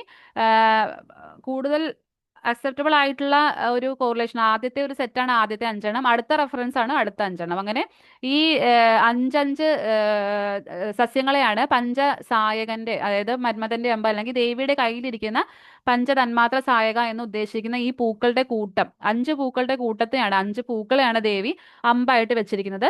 തന്മാത്രകൾ കൊണ്ട് ഉദ്ദേശിക്കുന്നത് ശബ്ദം, സ്പർശം, രൂപരസഗന്ധം, നമ്മുടെ പഞ്ചമഹാഭൂതത്തിന് കോറിലേറ്റ് ചെയ്തിരിക്കുന്ന തന്മാത്രകളെയാണ് അവിടെ ഉദ്ദേശിച്ചിരിക്കുന്നത്. അപ്പോൾ ഇതില് ആദ്യം പാരിഭദ്രത്തിന്റെ പൂവാണ്. പാരിഭദ്രം ആദ്യം കാണിച്ചിരിക്കുന്നത് മുരിക്കിന്റെ പൂവാണ്. മുരിക്കിന്റെ പൂവിനെ സംസ്കൃതത്തിൽ പാരിഭദ്രം എന്നാണ് പറയാ. പാരിഭദ്രത്തിന്റെ ഫ്ലവർ പറയുന്നുണ്ട്. കമലം, കമലം എന്ന് പറയുന്നത് താമര, താമര തന്നെയാണ്. പിന്നെ നീലോത്പലം, അല്ലെങ്കിൽ ഇന്ദീവര പുഷ്പം, കൽഹാര പുഷ്പം. അവസാനം കൊടുത്തിരിക്കുന്നത് ഏതാണ്? ആ പൂവ് നമുക്ക് എല്ലാവർക്കും നമ്മൾക്ക് വളരെ സുപരിചിതമായിട്ടുള്ള ഒരു ഫ്ലവറാണ്. പക്ഷെ നമുക്കത് പെട്ടെന്ന് കണ്ടാൽ മനസ്സിലാവില്ല. ആ ആദ്യത്തെ റോയിൽ ഏറ്റവും അവസാനം കൊടുത്തിരിക്കുന്ന ഫ്ലവർ അത് ഏതാണെന്ന് നമുക്ക് പെട്ടെന്ന് കണ്ടാൽ മനസ്സിലാവില്ല. പക്ഷെ എവിടെയോ കണ്ടിട്ടുള്ളൂ എന്നുള്ളൊരു ചിന്ത നമുക്ക് വരികയും ചെയ്യും. മാവിന്റെ പൂവാണത്. എന്താണ്, മാമ്പഴത്തിന്റെ പൂവാണത്. ചൂതം, ചൂതം എന്നാണ് പറയാ. ഇതാണ് ആദ്യത്തെ, അതായത് ഒരു റെഫറൻസിൽ പറയുന്നത് ഈ ദ്രവ്യങ്ങളുടെ കളക്ഷനെയാണ് പഞ്ചതന്മാത്ര, പഞ്ചസായകങ്ങളായിട്ട് പറഞ്ഞിരിക്കുന്നത്. ഇനി മറ്റൊരു റെഫറൻസ് കൊടുത്തിരിക്കുന്നത് താഴെ കൊടുത്തിരിക്കുന്ന 5 പുഷ്പങ്ങളാണ്. അതിൽ ആദ്യത്തേത് ലംബിനി, ലംബിനി എന്നാണ് പറയുന്നത്. ഒരു ആദ്യത്തെ അമ്പിന്റെ പേരാണ് ലംബിനി. അത് വൈറ്റ് ലോട്ടസ് ആണ്, വെള്ള താമരേനെയാണ് പറയണത് ലംബിനി ആയിട്ട്. അടുത്തത് പറയുന്നത് താപിനി. താപിനി എന്ന് പറയുന്നത് അശോകത്തിന്റെ പൂവാണ്. അശോകം നമ്മൾ നേരത്തെ കണ്ടു, അശോകത്തിന്റെ പൂവാണ്. പിന്നെ കാണുന്നത് ദ്രാവിണി. ദ്രാവിണി എന്ന് പറയുന്നത് മല്ലികയാണ്. മല്ലിക, നമ്മുടെ കാട്ട് മുല്ലപ്പൂവിനെയാണ് ദ്രാവിണി. ജാസ്മിനം ഗ്രാൻഡിഫ്ലോറം എന്ന് പറയുന്ന വെറൈറ്റിനെയാണ് ദ്രാവിണി ആയിട്ട് പറഞ്ഞിരിക്കുന്നത്. അത് കഴിഞ്ഞാൽ മാരിണി, നീലോൽപലത്തിനെയാണ് മാരിണി ആയിട്ട് പറയുന്നത്. പിന്നെ ബോധിനി, അവസാനമായി കൊടുത്തിരിക്കുന്നത് ബോധിനി. അത് ഏതാണത്? ചന്ദനപ്പൂവാണ്. ചന്ദനത്തിന്റെ പൂവിനെയാണ് ബോധിനി എന്ന് പറയുന്നത്. ഈ 5 പുഷ്പങ്ങളെയാണ് പഞ്ചസായകങ്ങൾ, അല്ലെങ്കിൽ മന്മഥന്റെ 5 അമ്പ്, അതല്ലെങ്കിൽ ദേവിയുടെ കയ്യിലിരിക്കുന്ന 5 അമ്പുകൾ, ഓരോ പുഷ്പത്തെ ആയിട്ട് ഡിനോട്ട് ചെയ്ത് പോയിരിക്കുന്നത് ഈ സസ്യങ്ങളെയാണ്. ഇനി അടുത്തത് അർച്ചനയ്ക്ക് ഉപയോഗിക്കുന്ന സസ്യങ്ങൾ ഏതൊക്കെയാന്ന് നോക്കാം. ദേവിയെ അർച്ചന ചെയ്യുമ്പോൾ അല്ലെങ്കിൽ ഉപയോഗിക്കുന്ന സസ്യങ്ങൾ ഏതൊക്കെയാണെന്ന് ലളിതാ സഹസ്രനാമത്തിൽ തന്നെ പറയുന്നത്. ദേവിക്ക് ഏറ്റവും പ്രിയപ്പെട്ട പുഷ്പങ്ങൾ ഏതൊക്കെയാണ്, ഈ പുഷ്പങ്ങളെ വെച്ച് വേണം നമ്മൾ അർച്ചന ചെയ്യാനെന്നുള്ളൊരു ഹിന്റാണ് അതിൽ തരുന്നത്. ആ സസ്യങ്ങൾ ഏതൊക്കെയാന്ന് നോക്കാം. ദേവി എടുത്തു പറയുന്നത് ചൈതന്യ കുസുമപ്രിയ. ചൈതന്യ കുസുമപ്രിയ എന്ന് പറയുമ്പോൾ അതൊരു ജനറൽ ടൈമാണ്. അതൊരു ഇന്ന സസ്യം അല്ലെങ്കിൽ ഇന്നൊരു ഫ്ലവർ എന്നല്ല, അതൊരു ജനറൽ ടൈമാണ്. എപ്പോഴും അർച്ചന ചെയ്യുമ്പോൾ ചൈതന്യമുള്ള പൂവുകൾ വെച്ചിട്ട് ചെയ്യുക. ജീവനുള്ള, പെട്ടെന്ന് വാടാത്ത, സ്ഥിര ഗുണം നിൽക്കുന്ന ദ്രവ്യങ്ങളെ, പുഷ്പങ്ങളെ വെച്ചിട്ട് വേണം നമ്മൾ എപ്പോഴും ദേവിയെ അർച്ചിക്കാൻ. അതാണ് ചൈതന്യ കുസുമപ്രിയ എന്നുള്ള വാക്കുകൊണ്ട് ഉദ്ദേശിക്കുന്നത്. അടുത്തായി പറയുന്ന എന്താണ്? കദംബ കുസുമപ്രിയ. കദംബ കുസുമം നമ്മൾ ഓൾറെഡി പറഞ്ഞു എന്താണ് കദംബം എന്ന്. ദേവിക്ക് വളരെ പ്രധാനപ്പെട്ട ഒരു പുഷ്പമാണ്, വളരെ പ്രിയപ്പെട്ട ഒരു പുഷ്പമാണ് കദംബ പുഷ്പം. ദേവി ഇരിക്കുന്നത്, അതുകൊണ്ടാണ് ദേവിയുടെ വീട് ചിന്താമണിയാണ്. ദേവിയുടെ ഗ്രഹത്തിന്റെ പേര് ചിന്താമണി എന്നാണ്. ചിന്താമണി ഗൃഹാന്തസ്ഥയാണ് ദേവി. കദംബം, അതിന് ചുറ്റും വെച്ച് പിടിപ്പിച്ചിരിക്കുന്നത് എന്താണ്? കദംബമാണ്. അതിനെ സറൗണ്ട് ചെയ്ത് ദേവി വെച്ച് പിടിപ്പിക്കുന്ന ഈ കദംബ പുഷ്പത്തിനെയാണ്. അപ്പോൾ എന്തുകൊണ്ട് ദേവിക്ക് ഇഷ്ടപ്പെട്ടതുകൊണ്ടായിരിക്കുമല്ലോ ദേവി അതിന് ചുറ്റും വെച്ച് പിടിപ്പിച്ചിരിക്കുന്നത്. കദംബ കുസുമപ്രിയ എന്ന് പറയണു. അടുത്തത് മന്ദാര കുസുമപ്രിയ. മന്ദാരം എന്നുള്ള വാക്ക് കേൾക്കുമ്പോൾ നമ്മളെ മന്ദാരം ആയിരിക്കോ? മന്ദാരം നമ്മൾ ഉപയോഗിക്കുന്ന മലയാളത്തിലുള്ള മന്ദാരാണല്ലോ. മലയാളത്തിലാണ് മന്ദാരം എന്നുള്ള ഇതിൽ നമ്മൾ ഉപയോഗിക്കുന്ന ബൗഹീനിയ വെറിഗേറ്റ പോലുള്ള ഇത് വരിക. കറക്റ്റ് മന്ദാരം ഏത് സസ്യമാണെന്ന് നമുക്ക് നോക്കാം. ചാമ്പേയം നമ്മൾ നേരത്തെ പറഞ്ഞു, ചെമ്പകാണത്. ചാമ്പേയം ചെമ്പകാണ്. പാടലി കുസുമപ്രിയ. സോ ഇതിൽ നമ്മൾ നോക്കാത്ത 2 സസ്യങ്ങളാണുള്ളത്. ഒന്ന് മന്ദാര കുസുമപ്രിയ, പിന്നെ പാടലി കുസുമപ്രിയ. നമുക്ക് നോക്കാം മന്ദാര കുസുമപ്രിയ ഏതാണ്. മന്ദാരം എന്നുള്ള വാക്ക് കേവലം മലയാളത്തിൽ അർത്ഥം പോലെ എടുക്കരുത്. സംസ്കൃതത്തിൽ എഴുതിയിരിക്കുന്ന പദമാണ് മന്ദാരം. അപ്പോൾ ആ മന്ദാരത്തിന്റെ ഇത് നോക്കുകയാണെങ്കിൽ അത് ശബ്ദകൽപ്പദ്രുമം എനിക്ക് അജയൻ സാറാണ് ഇതിന്റെ ഇത് ഷെയർ ചെയ്ത് തന്നിരിക്കുന്നത്. മന്ദാരം എന്ന് പറയുന്നത് പാരിപത്രത്തിന്റെ ഫ്ലവറിനെയാണ്. പാരിപത്രത്തിന്റെ ഫ്ലവറിനെയാണ് മന്ദാരം എന്നുള്ള രീതിയിൽ ലളിതാ സഹസ്രനാമത്തിൽ പറയുന്നത്. എറിത്രിന ഇൻഡിക്ക അല്ലെങ്കിൽ എറിത്രിന വെറിഗേറ്റ എന്നാണ് പാരിപത്രത്തിന്റെ ബൊട്ടാണിക്കൽ നെയിം കേട്ടോ. അതിനെ മുരിക്ക്, മലയാളത്തിൽ മുരിക്ക് എന്നാണ് പറയാ. പണ്ട് നമ്മുടെ നാട്ടിലൊക്കെ ധാരാളമായിട്ട് ഉണ്ടായിരുന്ന ഒരു സസ്യമാണ്. ഇപ്പൊ ഇത് തീരെ കാണാനില്ല. പണ്ട് എന്ന് പറഞ്ഞു കഴിഞ്ഞാല് നമ്മുടെ വേലിയരികിലൊക്കെ അറിയാലോ, മുള്ളുള്ള ഒരു സസ്യമാണ്. അപ്പം മിക്കവാറും ഈ മുള്ളുള്ള സസ്യങ്ങളെല്ലാം നമ്മൾ നമ്മുടെ വീടിന് ചുറ്റും ബോർഡറായിട്ട് വേലി കെട്ടാൻ വേണ്ടി പണ്ട് ഉപയോഗിച്ചിരുന്നത് ഈ ഒരു സസ്യമാണ്. കാരണം എന്തെങ്കിലും കള്ളന്മാരൊക്കെ വരുവാണെങ്കിൽ നേരെ ഈ ബോർഡറിൽ, അതായത് എന്തെങ്കിലും പിടിച്ച് വലിഞ്ഞ് കയറാനൊക്കെ ഉപയോഗിക്കുന്നത് ഈ സൈഡിലുള്ള മരങ്ങളൊക്കെ ആയിരുന്നല്ലോ പണ്ട് കാലത്ത്. അപ്പൊ ആ സമയത്ത് ഈ മുള്ളുള്ള മരങ്ങൾ ഉപയോഗിക്കുമ്പോൾ എന്താ, അതൊരു പ്രൊട്ടക്ഷൻ ആണ്. പെട്ടെന്ന് ആരും വന്ന് അങ്ങ് കയറി പിടിച്ച് വീട്ടിലേക്ക് കയറത്തില്ല. അപ്പൊ അതുകൊണ്ട് അരികുകളിലെല്ലാം വെച്ചിരുന്നത് ഇതേപോലുള്ള മുരിക്ക് പോലുള്ള സസ്യങ്ങളെയാണ്. പിന്നെ ചപ്പങ്കം പോലുള്ള സസ്യങ്ങളൊക്കെയാണ്. അപ്പൊ അതേപോലെ മുള്ളുള്ള ഒരു സസ്യമാണ്. നമ്മൾ ആ സസ്യത്തിലേക്ക്, ആ ഫ്ലവറിലേക്ക് നോക്കി തന്നെ നമുക്കറിയാം വളരെ മനോഹരമാണ്. നമ്മൾ പെട്ടെന്ന് ആകർഷിക്കപ്പെടുന്ന പോലത്തെ ഒരു ഫ്ലവർ ആയിട്ട് നിൽക്കുന്ന ഒരു സസ്യമാണ്. നല്ല ചുവന്ന രീതിയിൽ ദേവിയുടെ ദേവിക്ക് പ്രിയമുള്ള പൂക്കളെല്ലാം തന്നെ നമ്മൾ എടുത്തു കഴിഞ്ഞാൽ ഈ ഒരു ചുവപ്പ് നിറത്തിന് വളരെ പ്രാധാന്യമുള്ള ഒരു പ്രാധാന്യം നമുക്ക് കാണാൻ പറ്റും. കൂടുതലും ചുവപ്പ് നിറത്തിലുള്ള പൂക്കളെ പറ്റിയാണ് ദേവിക്ക് അർച്ചനയ്ക്ക് എടുക്കുന്നതാണെങ്കിൽ പോലും കൂടുതലും ചുവപ്പ് നിറത്തിലുള്ള പൂക്കളെ പറ്റിയാണ് ലളിതാ സഹസ്രനാമത്തിലെല്ലാം മെൻഷൻ ചെയ്തു പോയിരിക്കുന്നത്. പാരിപത്രത്തിന്റെ ഇത് വെച്ച് നോക്കുകയാണെങ്കിൽ മുരിക്ക് നമ്മളെ ആയുർവേദ പ്രകാരം നമുക്ക് ഇത് വളരെ പ്രധാനപ്പെട്ട ഒരു സസ്യമാണ്. നമ്മൾ സിദ്ധവൈദ്യത്തിൽ നിന്ന് നമ്മൾ കടം കൊണ്ടിട്ടുള്ള മുറിവെണ്ണയിലൊക്കെ നമ്മൾ ഒരുപാട് യൂസ് ചെയ്യുന്ന ഒരു ചെടിയാണ്, ഒരു മെഡിസിനൽ പ്ലാന്റ് ആണ് മുരിക്ക്. ഒരുപാട് മുറിവുണങ്ങാനൊക്കെ ആയിട്ട് നമ്മൾ ഉപയോഗിക്കുന്ന ഒരു സസ്യമാണ് ഈ മുരിക്ക്. പക്ഷേ ഇപ്പൊ നിലവിൽ നമുക്കത് കിട്ടാനേ ഇല്ല. ഇപ്പൊ നമ്മൾ മൂന്നാർ ഭാഗത്തൊക്കെ പോവുകയാണെങ്കിൽ മിക്കവാറും ഇവർ ഈ തേയിലത്തോട്ടത്തിന്റെ ഒക്കെ ഇടയിൽ കൈത്താങ്ങൊക്കെ ആയിട്ട് വെച്ചു കൊടുക്കുന്നത് കാണാം. അതല്ലാതെ നമ്മുടെ നാട്ടിലൊക്കെ സാധാരണ ഇത് ഒരുപാട് ഉണ്ടായിരുന്ന ഒരു സസ്യമാണ്. പക്ഷെ ഇപ്പൊ നമുക്ക് കാണാനേ ഇല്ല. അപ്പോൾ ഒരുപാട് ഔഷധ ഗുണങ്ങളുള്ള മുറിവെണ്ണ പോലുള്ള വളരെ പ്രസിദ്ധമായിട്ടുള്ള യോഗങ്ങളിലെല്ലാം ഒക്കെ ഉപയോഗിക്കുന്ന ഒരു ദ്രവ്യമാണ് മുരിക്ക്. അപ്പൊ ഇതും ഇതേപോലെ കൺസർവ് ചെയ്യുകയാണെങ്കിൽ നമ്മുടെ വീടിനടുത്തൊക്കെ ഉണ്ടെങ്കിൽ കമ്പ് നട്ടാ പിടിക്കാവുന്നതേ ഉള്ളൂ ഈ സസ്യം. വെച്ച് പിടിപ്പിക്കുക. മാക്സിമം ഇതിനെ പ്രൊട്ടക്ട് ചെയ്യാൻ നോക്കുക. നശിപ്പിക്കുന്നതിനേക്കാൾ ഉപരി അതിനെ പ്രൊട്ടക്ട് ചെയ്ത് വളർത്താൻ നോക്കുക. അടുത്തത് പാടലി കുസുമപ്രിയ എന്ന് പറയുന്നുണ്ട്. പാടലി കുസുമപ്രിയ. പാടലി എന്ന് പറയുന്നത് നോക്കുമ്പോൾ പാടല നമ്മുടെ ദശമൂലങ്ങളിൽ ഒന്നാണ് പാടല. അതായത് പാതിരി എന്നാണ് അതിന്റെ മലയാളം പേര് വരിക. പാതിരി എന്നാണ് മലയാളം പേര് വരിക. സ്റ്റീരിയോസ്പെർമം ചെലനോയിഡ്സ് എന്ന് പറഞ്ഞിട്ടുള്ള ഒരു സ്പീഷീസിൽ വരുന്ന സസ്യമാണിത്. ഇതിൽ നോക്കാം, നമ്മൾ ആ ഫ്ലവർ നോക്കുമ്പോൾ നമുക്കൊരു ഒരു റെഡ് ടിഞ്ച് ആ ഫ്ലവറിലും കാണുന്നുണ്ട്. ആ പൂക്കളിലും ഒരു ചുവപ്പ് അല്ലെങ്കിൽ ഒരു പിങ്ക് കളറിലുള്ള ഒരു ടിഞ്ച് കാണുന്ന ഒരു സസ്യം കൂടിയാണ്. ഇതും നമ്മൾ ഈ പാടല പുഷ്പത്തിന്റെ ഒരു പ്രത്യേകത എന്ന് പറഞ്ഞാൽ വീണ്ടും ശുദ്ധിയാണ്. ജലശുദ്ധിക്കൊക്കെ നമ്മൾ ഉപയോഗിക്കുന്ന ജലം ശുദ്ധി ചെയ്യാനൊക്കെ ആയിട്ട് നമ്മൾ ഇത് സോക്ക് ചെയ്ത് വെക്കാറുണ്ട്. അതിന് ഉപയോഗിക്കുന്നതാണ്. അതായത് ഒരു കലങ്ങി കിടക്കുന്ന ഒരു അവസ്ഥയെ മാറ്റി തെളിമ കൊണ്ടുവരാനായിട്ട് നമ്മൾ ഉപയോഗിക്കുന്ന സസ്യങ്ങളിൽ ഒന്നാണ് ഈ പാടല പുഷ്പമൊക്കെ. അപ്പൊ ജലശുദ്ധിക്കൊക്കെ ആയിട്ട് ആയുർവേദത്തിൽ ഒരുപാട് പറയുന്ന സസ്യങ്ങളിൽ ഒരു ഏറ്റവും പ്രധാനപ്പെട്ട ഒന്നാണിത്.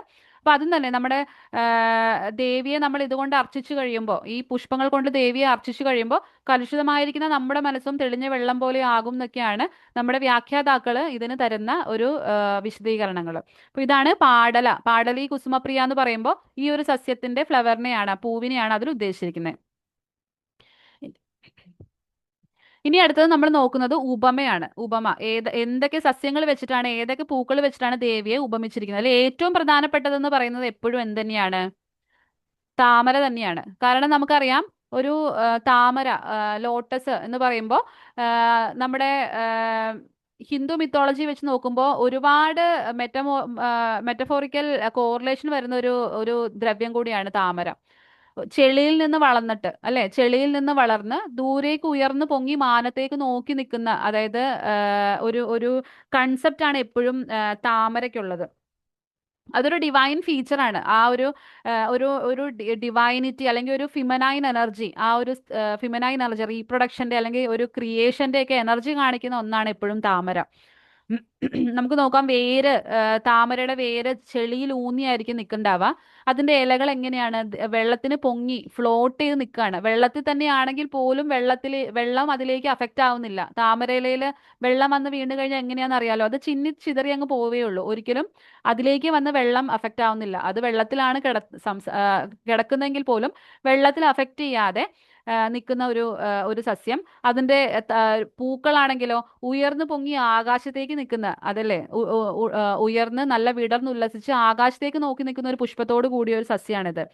അപ്പം ആ ഒരു ഒരു ആ ഒരു കണക്ഷൻ നോക്കാം. നമുക്കൊരു ചെളിയിൽ നിന്ന് അതായത് ഒരു ഒരു പാസ്റ്റ്, പ്രസന്റ്, ഫ്യൂച്ചർ അല്ലേ, അങ്ങനെ അങ്ങനെ ഒരു കണക്ഷൻ കിട്ടുന്ന ഒരു സസ്യം കൂടിയാണ് ഈ താമര.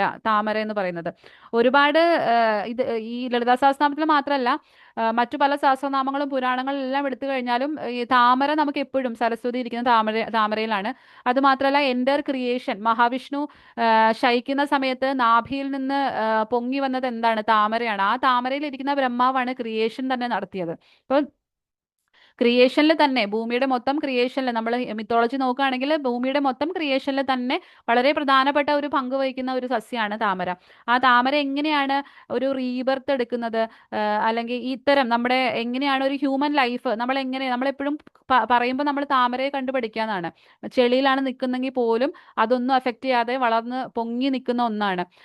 ഇല വെള്ളത്തിലാണ് കിടക്കുന്നത്. നമ്മളാണെങ്കിൽ പോലും നമ്മളിപ്പോൾ ഒരു ചീത്ത കൂട്ടുകെട്ടിൽ ഇട്ടാൽ പോലും നമ്മളൊരു താമരയുടെ ഇലയിൽ വെള്ളം വന്ന് വീണ് അവരെന്തൊക്കെ പറഞ്ഞാലും നമ്മുടെ മേത്ത് വന്ന് കൊണ്ട് തെറിച്ചു പോകുന്ന പോലെയുള്ളൊരു ഇത്. അപ്പോൾ ആ ഒരു നമ്മളെപ്പോഴും നോക്കി പഠിക്കേണ്ടത് ആരെയാണ്? പ്രകൃതിയെ നോക്കി പഠിക്കാനാണ് എപ്പോഴും പറയാം അല്ലേ.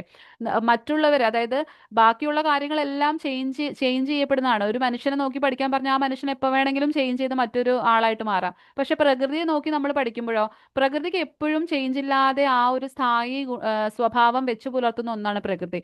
അത് എപ്പോഴും നമുക്ക് ആ ഒരു ഗുണങ്ങളെ നമ്മുടെ ഉള്ളിലേക്ക്, പ്രകൃതിയെ കണ്ടിന്യൂസ് ആയിട്ട് വാച്ച് ചെയ്യുന്ന ആൾക്കാരെ തന്നെ ശ്രദ്ധിച്ചാൽ നിങ്ങൾക്കറിയാം, അവർ അത്രയും വിനയാകുലരായിരിക്കും. അവർക്ക് ആ ഒരു അഹങ്കാരമോ ഈഗോയോ മത്സര ബുദ്ധിയോ ഒന്നും ഉണ്ടാവില്ല. വളരെ ശാന്തസ്വരൂപിയായിട്ട് വളരെ വിനയത്തോടു കൂടി ജീവിക്കുന്നവരായിരിക്കാം. പ്രകൃതിയോട് കൂടി കൂടുതൽ ഇണങ്ങി ജീവിക്കുന്ന ആൾക്കാർ നമുക്ക് നോക്കിയാൽ തന്നെ അറിയാൻ പറ്റും. കാരണം എന്താണ്? അവർ കാണുന്ന പ്രകൃതിയാണ്. നമ്മുടെ മുന്നിൽ ഇപ്പോൾ ഒരുപാടുള്ളത് ഈ മാറിക്കൊണ്ടിരിക്കുന്ന ടെക്നോളജിയും വളരെ എന്താ ഇത്തരം കാര്യങ്ങളാണ് നമ്മുടെ മുന്നിലുള്ളത്. നമ്മുടെ ചിന്തകളും ആ രീതിക്കാണ് പോകുന്നത്. പക്ഷെ നമ്മൾ എപ്പോൾ പ്രകൃതിയോട് സംവദിക്കാൻ തുടങ്ങുന്നോ, പ്രകൃതി നമ്മളോട് തിരിച്ചും സംവദിക്കാൻ തുടങ്ങും. ആ സമയത്ത് നമുക്ക് ഈ ഒരു പീസ്, നമുക്ക് ഒരു സമാധാനം, ഒരു സംതൃപ്തി, അല്ലെങ്കിൽ അത്തരം കാര്യങ്ങളിൽ നമുക്ക് നമ്മുടെ ഉള്ളിൽ ആ ഒരു സത്വഗുണത്തെ വളരെയധികം കൂട്ടാൻ വേണ്ടിയിട്ട് നമുക്ക് പറ്റുന്ന ഒന്നാണ്. അപ്പൊ പ്രകൃതിയെ നോക്കി ജീവിക്കാൻ തന്നെയാണ് എപ്പോഴും പറയാ. എക്സാമ്പിൾ പറയുമ്പോൾ താമര തന്നെയാണ്. താമരയെ നോക്കി ജീവിക്കാം. എത്ര ചെളിക്കുണ്ടിലാണെങ്കിലും നല്ല വിജയം കൈവരിച്ച് നിൽക്കുന്ന ഒന്നാണ് താമര. എത്ര ചെളിക്കുണ്ടിലാണെങ്കിലും ആ ചെടി തന്റെ ഭാഗത്തെ തൊടാതെ തന്റേതായ രീതിയിലുള്ള ഒരു വ്യക്തിത്വം വെച്ച് പുലർത്തുന്ന ഒരു സസ്യമാണ് താമര. ഇതേപോലെ ഓരോ സസ്യത്തിനും ഇത്തരം കഥകളുണ്ട്, ഇത്തരം പാഠങ്ങളുണ്ട്. നമ്മൾ എന്താ ചെയ്യേണ്ടതെന്ന് വെച്ച് കഴിഞ്ഞാൽ ഇത്തരം സസ്യങ്ങളെ ഒന്ന് ഒബ്സർവ് ചെയ്യുക, നിരീക്ഷിക്കുക എന്നുള്ളതാണ്. പ്രകൃതി മൊത്തം ഒരു പാഠപുസ്തകം എന്ന് പറയുന്നത് ഇതുകൊണ്ടാണ്. അപ്പൊ നമ്മൾ നോക്കുമ്പോൾ ലളിതാ സഹസ്രനാമത്തിൽ മൊത്തം നോക്കിക്കഴിഞ്ഞാലും ഏറ്റവും കൂടുതൽ നമുക്ക് കാണാൻ പറ്റുന്നത് താമരയെ പറ്റിയുള്ള ഇതാണ്. ദേവീനെ വർണ്ണിക്കുന്ന സമയത്ത് കൂടുതലും താമരയായിട്ടുള്ള കോറിലേഷൻ ആണ് കൂടുതലും കാണുന്നത്. പിന്നെ നോക്കുമ്പോൾ നോക്കിയേ, നവചമ്പക പുഷ്പാഭ നാസാദണ്ഡ വിരാജിത, ദേവിയുടെ മൂക്കിനെ പറ്റി പറയാണ്. പുതിയ വിടർന്നു വരുന്ന ഒരു ചമ്പക മൊട്ട് പോലെയാണ് ദേവിയുടെ മൂക്ക്. വിദ്രുമ ബിംബശ്രീന്യകാര്യതലച്ഛത, അതായത് ബിംബി എന്ന് പറയുന്നത് കോവയ്ക്ക പഴമാണ്. ദേവിയുടെ ചുണ്ട് നല്ല കോവൽപ്പഴം പോലെ, കോവയ്ക്ക പഴം പോലെ നല്ല ചുവന്നിരിക്കുന്ന ചുണ്ടാണെന്നാ പറയണത്. സ്മേര മുഖാംബുജ, വീണ്ടും താമര വെച്ചിട്ട് ദേവിയുടെ മുഖം വിടർന്നിരിക്കുന്ന അംബുജം പോലെയാണ്. പിന്നെ അടിയിലേക്ക് വരികയാണെങ്കിൽ പുഷ്കരേക്ഷണ, ദേവിയുടെ കണ്ണ് എന്താണ്? താമര ഇതളുകൾ പോലെയാണ്. മൃദുലോർധല, ഇത് ലത, അതായത് മൃണാളം പോലെയാണ്. നേർത്തതാണ് ദേവിയുടെ ശരീരം എന്നൊക്കെ പറഞ്ഞിട്ടാണ് കൂടുതൽ പോകുന്നത്. ഇതിൽ വേറിട്ട് നിൽക്കുന്ന ഒരു മൂന്ന് സസ്യങ്ങളെ അല്ലെങ്കിൽ പുഷ്പങ്ങളെയാണ് എടുത്ത് മാറ്റുന്നത്. അതിൽ ആദ്യം പറയുന്നത് ധാഡിമി കുസുമപ്രഭ, ജപാ പുഷ്പനിഭാകൃതി, ബന്ധൂക കുസുമപ്രഖ്യ. ഇത് മൂന്നും ഏതാന്ന് നമുക്ക് നോക്കാം. ധാഡിമി എന്ന് പറയുന്നത് ആദ്യം കാണുന്നതാണ്. ഈ ഫ്ലവർ ആർക്കെങ്കിലും മനസ്സിലായെന്ന് എനിക്കറിയില്ല. പൊമഗ്രനേറ്റിന്റെ ആണ്, മാതള നാരങ്ങയുടെ ഫ്ലവേഴ്സ് ആണത്. ഇത് സ്ലൈഡ് നോക്കുമ്പോൾ തന്നെ നമുക്ക് എന്താണ് ഒരു ചുവപ്പ് പൂരിതാണ് അല്ലെ, കൂടുതലും കണ്ടു നിൽക്കുന്നത് എന്താണ്, ചുവപ്പ് നിറാണ്. ആ ഒരു റെഡ് കളറിന്റെ ഇതാണ് ആ ദേവിയുമായിട്ടുള്ള ആ ഒരു കോറിലേഷൻ ആണ് അതിൽ കാണിക്കുന്നത്. അപ്പൊ ആ ഒരു ഫിമനൈൻ എനർജിയാണ് അതിൽ കാണിക്കുന്നത്. മിക്കവാറും പുഷ്പങ്ങളെല്ലാം തന്നെ ദേവിയെ വർണ്ണിക്കുക, ദേവിക്ക് സിന്ദൂരാരുണ വിഗ്രഹം എന്ന് പറഞ്ഞാൽ തുടങ്ങും തന്നെ ആ ഒരു സിന്ദൂര വർണ്ണത്തിന്റെ ആ ഒരു റെഡ് കളറിന്റെ ഒരു ഒരു ഇമ്പോർട്ടൻസ് ഈ നാമങ്ങളിൽ ഉടനീളം നമുക്ക് കാണാൻ പറ്റും. അപ്പൊ ആദ്യം കാണുന്നതാണ് മാതളനാരങ്ങയുടെ പൂവാണത്. ധാഡിമി കുസുമപ്രഭ എന്ന് പറയുന്നത്. ജപാപുഷ്പം, ജപാപുഷ്പം എന്ന് പറയുന്നത് എന്തിനാണ്, ചെമ്പരത്തിനെയാണ്, ചെമ്പരത്തിയാണ്. ചെമ്പരത്തിയും നമ്മൾ ഒരുപാട് ആയുർവേദ രീതിയിലാണെങ്കിലും ജപാപുഷ്പം എന്ന് പറഞ്ഞിട്ട് നമ്മൾ ഒരുപാട് ക്ലിനിക്കൽ കണ്ടീഷൻസിലൊക്കെ യൂസ് ചെയ്യുന്നതാണ്. HP കുറയുന്ന അനീമിയ പോലുള്ള കണ്ടീഷൻസിൽ, പിന്നെ രക്തം ഒരുപാട് പോകുന്ന കണ്ടീഷൻസിൽ എല്ലാം നമ്മൾ യൂസ് ചെയ്യുന്ന വളരെ ആ, വിജയകരമായിട്ട് നമ്മൾ യൂസ് ചെയ്യുന്ന ഒരു ദ്രവ്യം കൂടിയാണ്. പിന്നെ തൊലിപ്പുറമെയുള്ള അസുഖങ്ങൾക്ക് എല്ലാം ഇതിന്റെ എന്താണ് ഒക്കെ നമ്മൾ യൂസ് ചെയ്യുന്ന ഒരു സസ്യം കൂടിയാണ് ഈ ജപാപുഷ്പം. ഇനി അടുത്തത് എന്ന് പറയുന്നത് ബന്ധൂകം. ബന്ധൂക പുഷ്പം ഏതാണെന്ന് വെച്ച് കഴിഞ്ഞാൽ പെന്റാഫീനിസ് ഫെനിക്ക എന്ന് പറഞ്ഞിട്ട് ഉച്ചമലരി അല്ലെങ്കിൽ ഉഷമലരി എന്നൊക്കെ ഒരു പേര് മലയാളത്തിൽ പേരുണ്ട്. ആ ഒരു സസ്യമാണ് എന്ത് ബന്ധൂകം എന്നുള്ള പേരിൽ കാണിക്കുന്നത്. അപ്പം ദാഡിമി കുസുമം ഏതാന്ന് കണ്ടു, ജപാപുഷ്പം ഏതാന്ന് കണ്ടു, നമ്മൾ ബന്ധൂകം ഏതാന്ന് കണ്ടു. ബിസതന്തു തനീയസി. ഇപ്പൊ ദേവിയുടെ ആ വർണ്ണനകള്, ദേവിയുടെ ആകാരത്തിനെ മൊത്തം വർണ്ണിച്ചു കഴിഞ്ഞിട്ട് അവസാനത്തെ നാമമായിട്ട് പറയുന്നതാണ് ബിസതന്തു തനീയസി. ബിസതന്തു എന്ന് പറഞ്ഞാൽ, ബിസം എന്ന് പറഞ്ഞാൽ താമരപ്പൂവിന്റെ ആ നാളത്തിനെയാണ് ബിസതന്തു എന്ന് പറയുന്നത്. അതിന്റെ അകത്ത് നമ്മളിങ്ങനെ ഒരുപാട് ഫൈബറാണ്. നമ്മൾ ഈ ലോട്ടസിന്റെ സ്റ്റോക്ക് കീറി കഴിഞ്ഞാൽ നമുക്ക് ഇങ്ങനെ നാര് നാര് നാര് പോലെ കിട്ടും. ആ നാരിൽ തന്നെ ആ നാര് പോലെ ആ അത്രയും സൂക്ഷ്മമായിട്ടുള്ള രൂപം ആണ് ദേവിക്ക് എന്നാണ് അവസാനത്തെ നാമം പറയുന്നത്. ഏറ്റവും അതായത് ദേവിയുടെ രൂപഭംഗിയെ പ്രകീർത്തിച്ച് പറയുന്നതിൽ ഏറ്റവും അവസാനത്തെ നാമത്തിൽ പറയുന്നതാണ് ബിസതന്തു തനിയസി. ഏറ്റവും സൂക്ഷ്മമായ രൂപത്തെ വിവരിക്കുന്ന നാമങ്ങളിൽ ഏറ്റവും അവസാനമായിട്ട് പറഞ്ഞിരിക്കുന്നതാണ് ബിസതന്തു തനീയസി. ദേവിയുടെ രൂപം അത്രയും നേർത്തതാണ് എന്നാണ് അതിൽ പറയുന്നത്. അതായത് ഉപാസകന്റെ ഉള്ളിലേക്ക് നമ്മൾ ഉപാസന ചെയ്ത് ചെയ്ത് വരുമ്പോൾ ദേവി അത്രത്തോളം നമ്മളിലേക്ക് ആ സ്ഥൂലമായിട്ടുള്ള ദേവിയുടെ ഒരു രൂപത്തിൽ നിന്ന് ചുരുങ്ങി ചുരുങ്ങി ചുരുങ്ങി ദേവി ഏറ്റവും സൂക്ഷ്മമായ രീതിയിൽ പോലും നമുക്ക് വെളിവാകുന്ന ഒരു അവസ്ഥ ആ ഉപാസകന് വന്ന് ചേരുമെന്നാണ് അതുകൊണ്ട് വ്യാഖ്യാതാക്കൾ അർത്ഥമാക്കുന്നത്. ഇനി നോക്കുകയാണെങ്കിൽ ദേവിയുടെ നേരത്തെ പറഞ്ഞല്ലോ, ദേവി വസിക്കുന്ന സ്ഥലത്ത് ഏതൊക്കെ ദ്രവ്യങ്ങളാണ് അല്ലെങ്കിൽ സസ്യങ്ങളാണ് ഉള്ളതെന്ന് വെച്ച് കഴിഞ്ഞാൽ മഹാപത്മാടവി സംസ്ഥ, ബൈന്ദവാസന, സഹസ്രാരം ഭുജാരൂഢ. ഇതെല്ലാം പറയുന്നത് ആരെയാണ്, താമരയാണ്. അപ്പൊ താമരയുടെ ആ ലോട്ടസിന്റെ ഒരു സിംബോളിക് റെപ്രസെന്റേഷൻ നമ്മൾ കണ്ടു കഴിഞ്ഞു. മഹാപത്മാടവി സംസ്ഥ എന്ന് പറഞ്ഞു കഴിഞ്ഞാൽ 1000 ദളങ്ങളുള്ള താമരകളാൽ ചുറ്റപ്പെട്ട സ്ഥലത്താണ് ദേവിയുടെ വീടിരിക്കുന്നത്, ചിന്താമണി എന്ന് പറഞ്ഞ വീടിരിക്കുന്നത്. ബൈന്ദവം എന്ന് പറഞ്ഞാലും ഇതേപോലെ തന്നെ 1000 ഇതളുകളുള്ള ഒരു താമരയുടെ മറ്റൊരു പേരാണ് ബൈന്ദവം. സഹസ്രാരം ഭുജാരൂഢ, 1000 ഇതളുകളുള്ള ഒരു താമരയുടെ മുകളിലാണ് ദേവി, അതിലാണ് ദേവി ഇരിക്കുന്നതെന്നും പറയുന്നുണ്ട്. ഇനി അടുത്തത് പറയുന്നത് കദംബവനവാസിനി. കദംബവനവാസിനി നമ്മൾ പറഞ്ഞു, കദംബവനത്താൽ ചുറ്റപ്പെട്ടാണ് ദേവിയുടെ വീട് ഇരിക്കുന്നത്, അവിടെയാണ് ദേവി വസിക്കുന്നത്. അപ്പൊ കദംബം എന്തുകൊണ്ടും ദേവിക്ക് ഏറ്റവും പ്രിയപ്പെട്ടതാവുന്നത് ഇതുകൊണ്ടാണ്. ഇതൊക്കെയാണ് അർച്ചനകളും ദേവിയുടെ ഉപമകളും പറയുന്നത്. അടുത്തത് പറയുന്ന വിഹാരമാണ്. ഓരോ വിഹാരങ്ങളിൽ ദേവി ദ്രവ്യങ്ങൾ ഉപയോഗിച്ചിരിക്കുന്നത് എങ്ങനെയാണെന്ന് നമുക്ക് നോക്കാം. അതിൽ പറയുന്നുണ്ട്, ആ ശ്ലോകത്തിൽ പറയുന്നുണ്ട്, കർപ്പൂര വീടികാമോദ സമാകർഷ ദിഗന്ധര. കർപ്പൂര വീടിക എന്ന് പറഞ്ഞു കഴിഞ്ഞാൽ അതൊരു തരം എന്താണ് ഈ നമ്മള് താമ്പൂലം വെറ്റില ചവയ്ക്കുന്ന പോലെയൊക്കെ ഉപയോഗിക്കുന്ന ഒരു ഒരു ഒരു പലഹാരമാണത്. കർപ്പൂര വീടുക എന്ന് പറയുന്ന ഒരു പലഹാരമാണ്. ആ പലഹാരം എങ്ങനെ ഉണ്ടാക്കുന്നതെന്ന് വെച്ചാൽ വെറ്റിലയില് കർപ്പൂരം, ജാതിപത്രി, കുങ്കുമകേസരം, ഗ്രാമ്പു, ഏലക്ക, ഇതെല്ലാം കൂടി ഇട്ട് വെച്ചിട്ട് പഞ്ചസാര തരികളും കൂടി ചേർത്തിട്ട് അതിനെ ചവച്ച് കഴിക്കുന്ന ഇതിനെയാണ് ആ ചവച്ച് കഴിക്കുന്നതിനാണ് കർപ്പൂര വീടിക. ആ പലഹാരത്തിനാണ് കർപ്പൂര വീടിക എന്ന് പറയുന്നത്. അപ്പം ദേവി ഈ കർപ്പൂര വീടിക ആമോദ സമാകർഷ ദിഗന്ധര എന്ന് പറഞ്ഞാൽ ദേവി ഈ കർപ്പൂര വീടിക ചവച്ച് ചവച്ച് എന്താണ് ചുറ്റും നിരീക്ഷിച്ചുകൊണ്ടിരിക്കുന്നവളാണ് എന്നാണ് ആ ഒരു ശ്ലോകത്തിന് അർത്ഥം വരുന്നത്. സോ കർപ്പൂര വീടിക എന്ന് പറയുന്ന ഒരു പലഹാരത്തെ പറ്റി കൂടി നമ്മുടെ ലളിതാ സഹസ്രനാമത്തിൽ പറയുന്നുണ്ട്. ഇനി അത് കൂടാതെ ദേവിയുടെ മറ്റ് വിഹാരങ്ങൾ പറയുന്നതാണ്. ദേവി എന്തൊക്കെയാണ് ഉപയോഗിക്കുന്നത്? താമ്പൂല പൂരിതമുഖി, താമ്പൂലം പൂരിതമുഖി. അപ്പൊ താമ്പൂലം നമുക്കറിയാം വെറ്റിലയാണ്. താമ്പൂലത്തില് വെറ്റിലയിൽ കർപ്പൂരം വെച്ച് ചവയ്ക്കും എന്നാണ് പറഞ്ഞിരിക്കുന്നത്. താമ്പൂല പൂരിതമുഖിയാണ് ദേവി. അതായത് വെറ്റില ചവച്ച് വെറ്റില ചവച്ച വെറ്റില ആ വായോട് കൂടി ഇരിക്കുന്നവളെ എന്നാണ് താമ്പൂല പൂരിതമുഖി എന്ന് പറയുന്നത്. അടുത്ത മൂന്ന് പര്യായങ്ങൾ പറയുമ്പോൾ നമുക്ക് ഒരുപക്ഷെ ഇത് എന്താണ് എന്നുള്ളൊരു ഇത് വരും. അതായത് കാദംബരി പ്രിയ. കാദംബരി എന്ന് പറയുമ്പോൾ രണ്ട് അർത്ഥത്തിലാണ് കാദംബരി വരുന്നത്.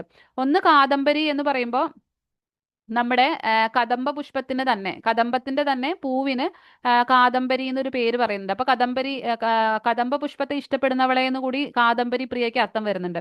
ഇതല്ലാതെ കാദംബരി വരുന്നത്, കാദംബരി എന്ന് പറഞ്ഞ ഒരു മദ്യമുണ്ട്. അതായത് ഒരുപാട് മദ്യങ്ങൾ നമ്മുടെ ആയുർവേദത്തിലാണെങ്കിലും പല പല ജകള, വക്കസ് എന്നൊക്കെ പറഞ്ഞിട്ട് ഒരുപാട് പല പല പേരുകളിൽ മദ്യത്തിനെ പറയുന്നുണ്ട്. ഓരോ ദ്രവ്യങ്ങളിൽ നിന്ന് ഉണ്ടാക്കുന്ന ഇതിനും ഓരോരോ പേരുകൾ പറയുന്നുണ്ട്. അപ്പൊ കാദംബരി എന്ന് പറഞ്ഞിട്ടുള്ള ഒരു മദ്യമാണ്. അപ്പൊ ദേവിക്ക് കാദംബരി എന്ന് പേരുള്ള മദ്യം, കാദംബരി പ്രിയയാണ് ദേവി എന്നാണ് ആ ഒരു പർട്ടിക്കുലർ നാമത്തിൽ നിന്ന് കിട്ടുന്നത്. ഇനി അത് കഴിഞ്ഞ് ഇത് മാത്രമാണോ, ഇനി തെറ്റുപറ്റി പോയതാണോ നമ്മൾ വിചാരിക്കുമ്പോൾ ദാ വീണ്ടും വരുന്നുണ്ട് മാധ്വി പാനാലസ മത്ത. മാധ്വി പാനാലസ, മാധ്വി എന്ന് പറഞ്ഞാൽ എന്താണ്? തേനിൽ നിന്നുണ്ടാക്കിയെടുക്കുന്ന മറ്റൊരു മദ്യമാണ് മാധ്വി. അപ്പം ആ മദ്യം കുടിച്ച് പാനാലസ, അലസമായിട്ട് ആ മദ്യം കുടിച്ചിരിക്കുന്നവളെ എന്നാണ് ആ മാധ്വി പാനാലസ എന്ന് പറയുന്നത്. അടുത്തത് മത്തയാണ്. മത്ത എന്ന് പറഞ്ഞാൽ കുറച്ച് ഇൻടോക്സിക്കേറ്റഡ് ആയിട്ടുള്ള സ്റ്റേജിൽ ഇരിക്കുന്നവളെ എന്നാണ് ആ മാധ്വി പാനാലസ എന്ന് പറഞ്ഞ് ഉദ്ദേശിക്കുന്നത്. ഇനി അതും കൂടാതെ വാരുണി. വാരുണി എന്ന് പറഞ്ഞിട്ടുള്ള മറ്റൊരു മദ്യമാണ് വാരുണി. മാരുണി മദവിഹ്വല. മാരുണി മദ്യം കുടിച്ച് എന്താണ് ഇൻടോക്സിക്കേറ്റഡ് ആയിട്ട് ഇരിക്കുന്നു എന്നാണ് അതിലും പറയുന്നത്. അപ്പോൾ കാദംബരി, മാധ്വി, പാനാലസ, വാരുണി വിഹ്വല ഇതെല്ലാം ദേവി ഉപയോഗിക്കുന്ന പാനീയങ്ങളെ പറ്റിയിട്ടുള്ള ഒരു സൂചനകളാണ് നമുക്ക് അതിൽ നിന്ന് കിട്ടുക. ദേവിയുടെ വിഹാരങ്ങളാണ് നമ്മളിപ്പോൾ പറഞ്ഞിരിക്കുന്നത്. അപ്പോൾ ഇത്രയാണ് നോക്കുകയാണെങ്കിൽ ഇത്രയാണ് സസ്യങ്ങളെ പറ്റി ലളിതാ സഹസ്രനാമത്തിൽ പറഞ്ഞിരിക്കുന്ന സസ്യങ്ങളും അവയുടെ സൂചനകളും അവ എന്തിനൊക്കെയാണ് മെൻഷൻ ചെയ്യുന്നതെന്ന് മാത്രമാണ് ഞാൻ ഇതിൽ പറഞ്ഞിട്ടുള്ളൂ. വേറെ ഒരുപാട് കാര്യങ്ങളൊന്നും ഞാൻ ഇതിലേക്ക് ആഡ് ചെയ്തിട്ടില്ല. കൂടുതലും സസ്യങ്ങളെ പരിചയപ്പെടുക എന്നുള്ളതായിരുന്നു നമ്മുടെ ഉദ്ദേശം. അപ്പം ഇതൊക്കെയാണ് ലളിതാ സഹസ്രനാമത്തിൽ പറഞ്ഞിരിക്കുന്ന സസ്യങ്ങൾ. ഇത് കൂടാതെ ലളിതാ സഹസ്രനാമത്തിൽ നമ്മൾ ആയുർവേദ രീതിയിൽ ചിന്തിക്കുമ്പോൾ ഒരുപാട് കണക്ഷൻസ് ലളിതാ സഹസ്രനാമത്തിലും ആയുർവേദ പ്രിൻസിപ്പിൾസിലും നമുക്ക് കാണാൻ പറ്റും. അങ്ങനെ ഒരു വളരെ മനോഹരമായിട്ടുള്ള ഒരു കോറിലേഷൻ, ഒരു ഒരു അങ്ങനെ ഒരു കോറിലേഷനാണ് ഇനി അടുത്തത് ഞാൻ ജസ്റ്റ് ഒന്ന് മെൻഷൻ ചെയ്ത് പോകുന്നേ ഉള്ളൂ. കാരണം ഇങ്ങനെയൊരു സംഭവം കൂടി നമ്മുടെ ലളിതാ സഹസ്രനാമത്തിൽ എഴുതപ്പെട്ടിട്ടുണ്ടെന്ന് എല്ലാവർക്കും ഒന്ന് മനസ്സിലാവട്ടെ എന്ന് വിചാരിച്ചിട്ടാണ് പറയുന്നത്. ഇത് ഓൾറെഡി ഇതിനെപ്പറ്റി ഒരു റിവ്യൂ പബ്ലിഷ് ചെയ്തിട്ടുണ്ട്. സീക്രട്ട് ഓഫ് ധാതു പോഷണ ഇൻ ലളിതാ സഹസ്രനാമം. ആയുർവേദത്തിൽ നോക്കിക്കഴിഞ്ഞാൽ ആയുർവേദത്തിൽ സപ്തധാതുക്കളെ പറ്റി പറയുന്നുണ്ട്. രസം, രക്തം എന്നൊക്കെ പറഞ്ഞിട്ട് രസരക്തം, മാംസം, മേധ, അസ്ഥി, മജ്ജ, ശുക്ര എന്ന് പറഞ്ഞിട്ട് 7 സപ്തധാതുക്കളെ പറ്റി പറയുന്നുണ്ട്.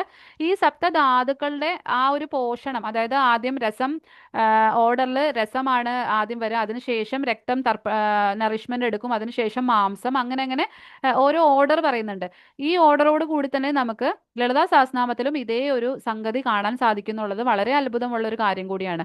അതിനെപ്പറ്റി ഒരു റിസർച്ച് പേപ്പറും ഒരു റിവ്യൂ ആർട്ടിക്കിളും പബ്ലിഷ് ചെയ്തിട്ടുണ്ട്. ആ റിവ്യൂ ആർട്ടിക്കിളിന്റെ സ്ക്രീൻഷോട്ടാണ് ഞാൻ ഈ സ്ലൈഡിൽ ചേർത്തിട്ടുള്ളത്. നിങ്ങൾക്ക് താല്പര്യമുള്ള ആൾക്കാർക്ക് സീക്രട്ട് ഓഫ് ധാതു പോഷണ ലളിതാ സഹസ്രനാമം എന്ന് പറഞ്ഞ് കൊടുക്കുകയാണെങ്കിൽ ഈ ഒരു പർട്ടിക്കുലർ ആർട്ടിക്കിൾ നിങ്ങൾക്ക് വായിക്കാൻ പറ്റും.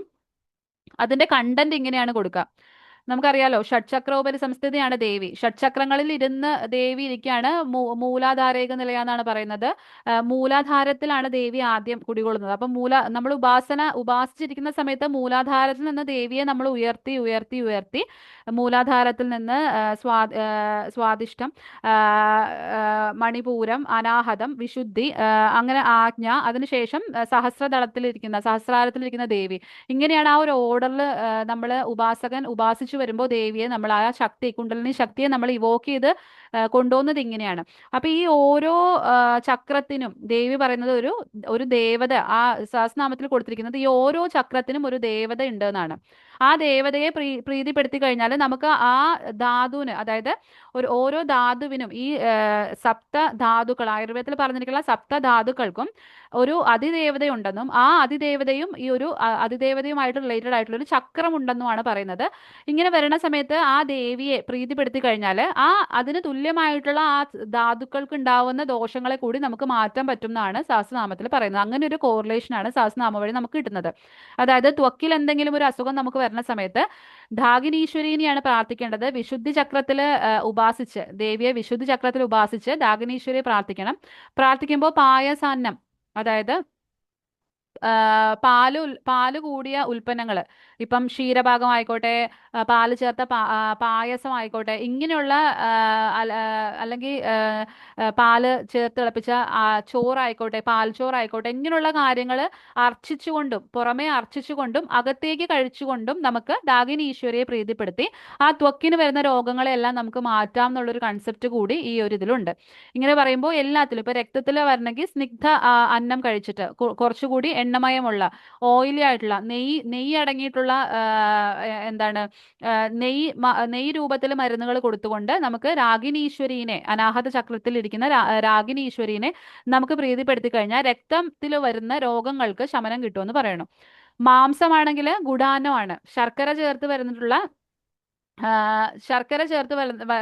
ഉണ്ടാക്കുന്ന പലഹാരങ്ങൾ കൊടുക്കുക. അത് അർച്ചിക്കുകയും ചെയ്യുക, അകത്തേക്ക് ഭക്ഷിക്കുകയും ചെയ്യുക.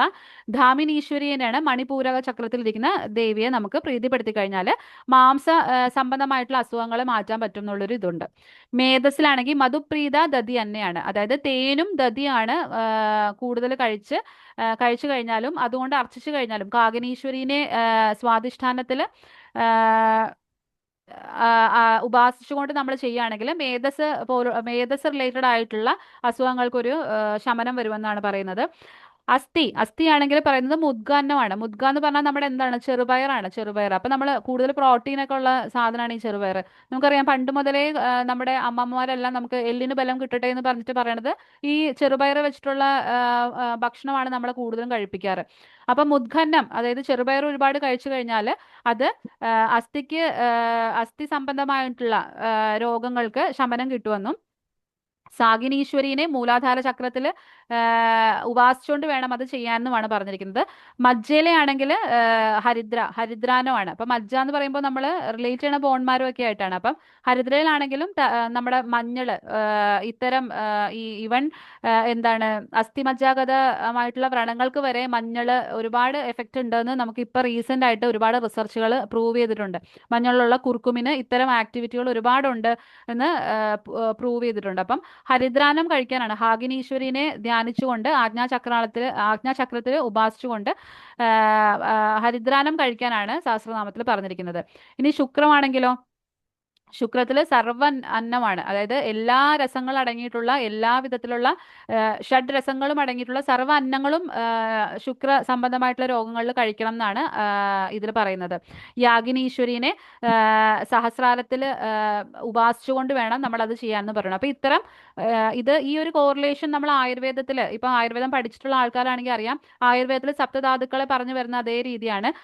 ഇതുപോലെ തന്നെ അതിന് കഴിക്കേണ്ട അന്നം ഏതാണെന്നും അതിന്റെ അതിദേവത ഏത് ദേവതയാണ്, ഈ ഓരോ ദേവതമാർക്കും ഓരോ മൂലമന്ത്രങ്ങളും എല്ലാം ഉണ്ട്. അപ്പൊ അത് വെച്ചിട്ട് നമ്മൾ ഉപാസിക്കുകയാണെങ്കിൽ നമുക്ക് ഇത് സംബന്ധമായ രോഗങ്ങളും അതനുസരിച്ച് മാറുമെന്നാണ് ഐതിഹ്യത്തിലെല്ലാം പറയുന്നത്. അപ്പൊ അതിന് അനുബന്ധമായിട്ടുള്ള ചക്രം, അപ്പൊ ആ ചക്രത്തിൽ വരുന്ന ഇപ്പൊ വിശുദ്ധി ആണെങ്കിൽ തൈറോയ്ഡ് റിലേറ്റഡ് ആയിട്ടുള്ള പ്രശ്നങ്ങളൊക്കെ ആണെങ്കിലും നമുക്ക് ആ ഒരു ദേവീനെ, ഡാഗിനീശ്വരീനെ അതേ രീതിയിൽ പ്രാർത്ഥിച്ചു കഴിഞ്ഞാൽ ഈ അസുഖങ്ങൾ മാറി കിട്ടും എന്നാണ് എന്താണ് സഹസ്രനാമത്തിൽ പറഞ്ഞിട്ടുള്ളത്. ഇനി സഹസ്രനാമത്തെ പറ്റിയിട്ട് എന്താണ് നമ്മളിപ്പോ ഇത്രയും പറഞ്ഞു.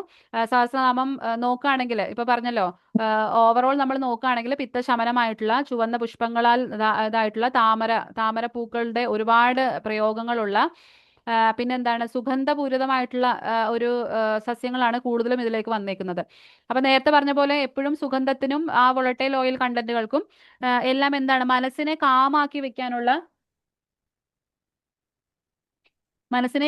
വെക്കാനുള്ള ഒരു പ്രവണത, ഒരു ശേഷിയുള്ള ദ്രവ്യങ്ങളാണ് ഇതെല്ലാം തന്നെ. അപ്പൊ ഇതിനൊരു സ്റ്റഡി നടന്നിട്ടുണ്ട്. വെറുതെ ഇപ്പൊ ആരെങ്കിലും നമ്മൾ വെറുതെ ലളിതാ സഹസ്രനാമം ചൊല്ലിക്കൊണ്ടിരുന്ന എന്താണ് കാര്യം, അതിന് എന്തെങ്കിലും ഫലം ഉണ്ടോ എന്നൊക്കെ ചോദിച്ചാൽ ഇന്നത്തെ കാലത്ത് നമ്മൾ വാക്കുകൊണ്ട് പറയണതല്ല, ഇവർക്ക് എല്ലാത്തിനും അതിനൊരു പ്രൂഫ് വേണം. ഒരു പ്രൂഫായിട്ട് കൊടുത്താലാണ് അവരിത് വിശ്വസിക്കുള്ളൂ. അപ്പം ഇത് 2023 പബ്ലിഷ് ചെയ്തിരിക്കുന്ന സ്റ്റഡിയാണ്. ഒരു ഒബ്സർവേഷണൽ സ്റ്റഡിയാണ്. ഒബ്സർവേഷണൽ സ്റ്റഡി എന്ന് പറഞ്ഞു കഴിഞ്ഞാൽ നമ്മളൊരു കൂട്ടം ആൾക്കാരെ ഇങ്ങനെ ഒബ്സർവ് ചെയ്യുന്നേ ഉള്ളൂ. അതായത് ലളിതാ സഹസ്രനാമം കണ്ടിന്യൂസ് ആയിട്ട് ചാൻഡ് ചെയ്യുന്ന ഒരു ഗ്രൂപ്പിനെയും ലളിതാ സഹസ്രനാമം തീരെ ഭജിക്കാത്ത, ഇതൊന്നും ഇല്ലാത്ത, ഈ പ്രാർത്ഥനകൾ ഉപാസനകൾ ഒന്നും ഇല്ലാത്ത ഒരു ഗ്രൂപ്പിനെയും കണ്ടിന്യൂസ് മോണിറ്റർ ചെയ്യുന്നു. അവർ കടന്നു പോകുന്ന സാഹചര്യങ്ങളെല്ലാം ഒരേപോലത്തെ ഒരു സാഹചര്യങ്ങൾ എടുത്തിട്ട് അവർക്ക് കൊടുക്കുന്ന സ്ട്രെസ്, അവരെ നമ്മളൊരു സ്ട്രെസ്ഫുൾ ആയിട്ടുള്ള ഒരു ഇവന്റ് ചെയ്യിപ്പിക്കുമ്പോൾ അവർക്ക് ഉണ്ടാവുന്ന ആ സ്ട്രെസ്സിൽ ഉണ്ടാവുന്ന ചേഞ്ച് എത്രയാണെന്ന് അസസ് ചെയ്തിട്ട് പ്രൂവ് ചെയ്തിട്ടുള്ള ഒരു സ്റ്റഡിയാണ് ഈ കാണുന്ന an observational study to understand the efficacy of Shri Lalita Sahasranamam on anxiety patient. അതായത് ഓൾറെഡി ആങ്സൈറ്റി ഉള്ള ഒരു ഗ്രൂപ്പ് ഓഫ് ആൾക്കാരാണ് ഇവര്.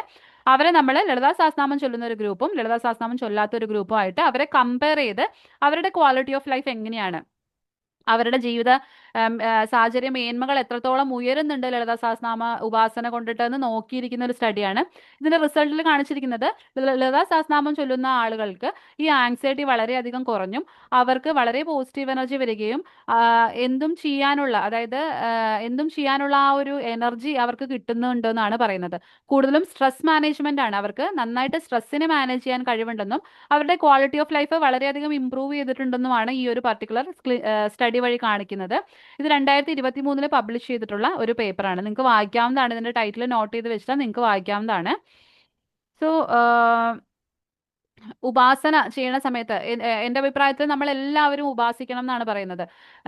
പ്രത്യേകിച്ച് ഇന്നത്തെ ഒരു കാലഘട്ടത്തിൽ നമ്മൾ ഒരുപാട്, നമുക്കറിയാം, ആരും തന്നെ ഒരു സത്യസന്ധമായിട്ടുള്ള ഒരു സ്നേഹം പോലും നമ്മുടെ ചുറ്റും ഇല്ലാത്തൊരു അവസ്ഥയാണിത്. അപ്പൊ ആ സമയത്ത് നമ്മളെ തന്നെ നമ്മൾ മറ്റൊരാളെ നമ്മളെ സ്നേഹിക്കുന്നു അങ്ങനെയൊക്കെ വിചാരിച്ച് നമുക്ക് ജീവിക്കാൻ പോലും പറ്റാത്തൊരു സാഹചര്യമാണ് ഇപ്പോൾ. അപ്പൊ സ്വയം ഒരു സെൽഫ് കെയർ അല്ലെങ്കിൽ സെൽഫ് ലവിനാണ് ഇപ്പൊ ഏറ്റവും കൂടുതൽ ഇമ്പോർട്ടൻസ് കൊടുക്കുന്നത്. അങ്ങനെയുള്ള ആളുകൾ ഇപ്പൊ ബേസിക്കലി യങ് ജനറേഷനിലുള്ള ആളുകൾ ഒരുപാട് കടന്നു പോകുന്ന ഒരുപാട് പ്രശ്നങ്ങളുണ്ട്. ഡിപ്രഷൻ, ആങ്സൈറ്റി, സ്ട്രെസ്, ഇതെല്ലാം കടന്നു പോകുന്നുണ്ട്. ഇതിനെല്ലാം മാറ്റാനുള്ള ഏറ്റവും നല്ലൊരു ഉപായം എന്ന് പറയുന്നത് ലളിതാ സഹസ്രനാമം തന്നെയാണ്.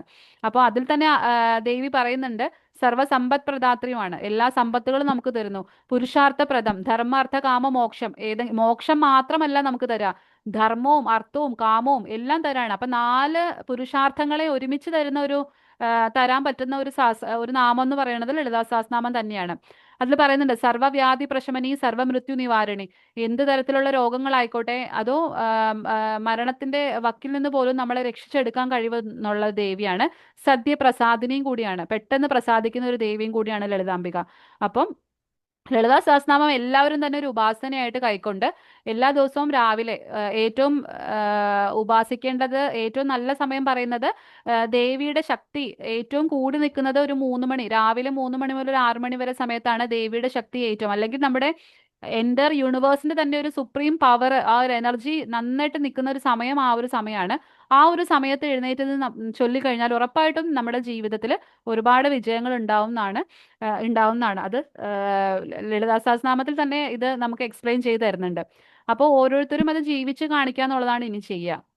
ഓക്കെ, അപ്പം എല്ലാവർക്കും നന്ദി. ഇത്രയും നേരം എൻ്റെ ക്ലാസ് ശ്രവിച്ചതിൽ, എന്നെ ഇങ്ങനെ ഒരു ക്ലാസ് എടുക്കാനായിട്ട് ക്ഷണിച്ച മിനി ഡോക്ടർക്ക് ഞാൻ ഒരുപാട് നന്ദി പറയുകയാണ്. കാരണം ഞാൻ പറഞ്ഞല്ലോ, ലളിതാ സഹസ്രനാമം പണ്ട് മുതലേ വായിക്കുമെങ്കിലും ഇതിലേക്ക് ആഴത്തിലൊന്നും ഇരുന്ന് ചിന്തിച്ചിട്ടില്ല. ഇപ്പോഴും ഞാൻ ആഴത്തിലേക്ക് ഇരുന്ന് പോയിട്ടില്ല, എനിക്കറിയാം. ഞാൻ വളരെ പെരിഫലർ ആയിട്ടുള്ള ഇതിലുള്ള കാര്യങ്ങൾ മാത്രമേ എക്സ്പ്ലെയിൻ ചെയ്തിട്ടുള്ളൂ. എന്നിരുന്നാൽ പോലും ഞാൻ ഇങ്ങനെ ഇരുന്ന് ഇതിന് വേണ്ടിയിട്ടൊന്ന് ചിന്തിച്ചത്, ഈ ഒരു ആശയം എനിക്ക് വന്നത് തന്നെ ഇങ്ങനെ ഒരു നവമി സത്സംഗത്തിൽ ഒരു ക്ലാസ് എടുക്കാനായിട്ട് മിനി ഡോക്ടർ പറഞ്ഞുകൊണ്ടാണ്. അപ്പം ഞാൻ ഒരുപാട് നന്ദി മിനി ഡോക്ടർക്ക് പറയാണ്. പിന്നെ അത് കൂടാതെ ഇതിൽ സസ്യങ്ങൾ ഇപ്പം മന്ദാര, കുസുമപ്രിയ, ബന്ധൂകം പോലുള്ള സസ്യങ്ങൾ നമുക്ക് ഏതാന്ന് ഐഡന്റിഫൈ ചെയ്യാൻ പറ്റാത്ത ഒരു അവസ്ഥ വന്നപ്പോൾ എൻ്റെ ഗുരുനാഥനായ അജയൻ സാറാണ് എന്നെ ഇതിന് ഹെൽപ്പ് ചെയ്തത്. അപ്പോൾ സാറിൻ്റെ പാദങ്ങളിൽ ഞാൻ എൻ്റെ നന്ദി സമർപ്പിക്കുകയാണ്. അപ്പോൾ കേട്ടിരുന്ന എല്ലാവർക്കും നന്ദി. Thank you. ഡോക്ടർ, എനിക്ക് ചോദിക്കാനുള്ളത്, ഇപ്പം ഓരോ നമ്മള് നേദ്യത്തിന്റെ കാര്യം പറഞ്ഞില്ലേ, കഴിക്കുകയും ചെയ്യാം നേദിക്കുകയും ചെയ്യാം എന്ന് പറഞ്ഞില്ലേ, ഓരോ അസുഖങ്ങൾക്ക്.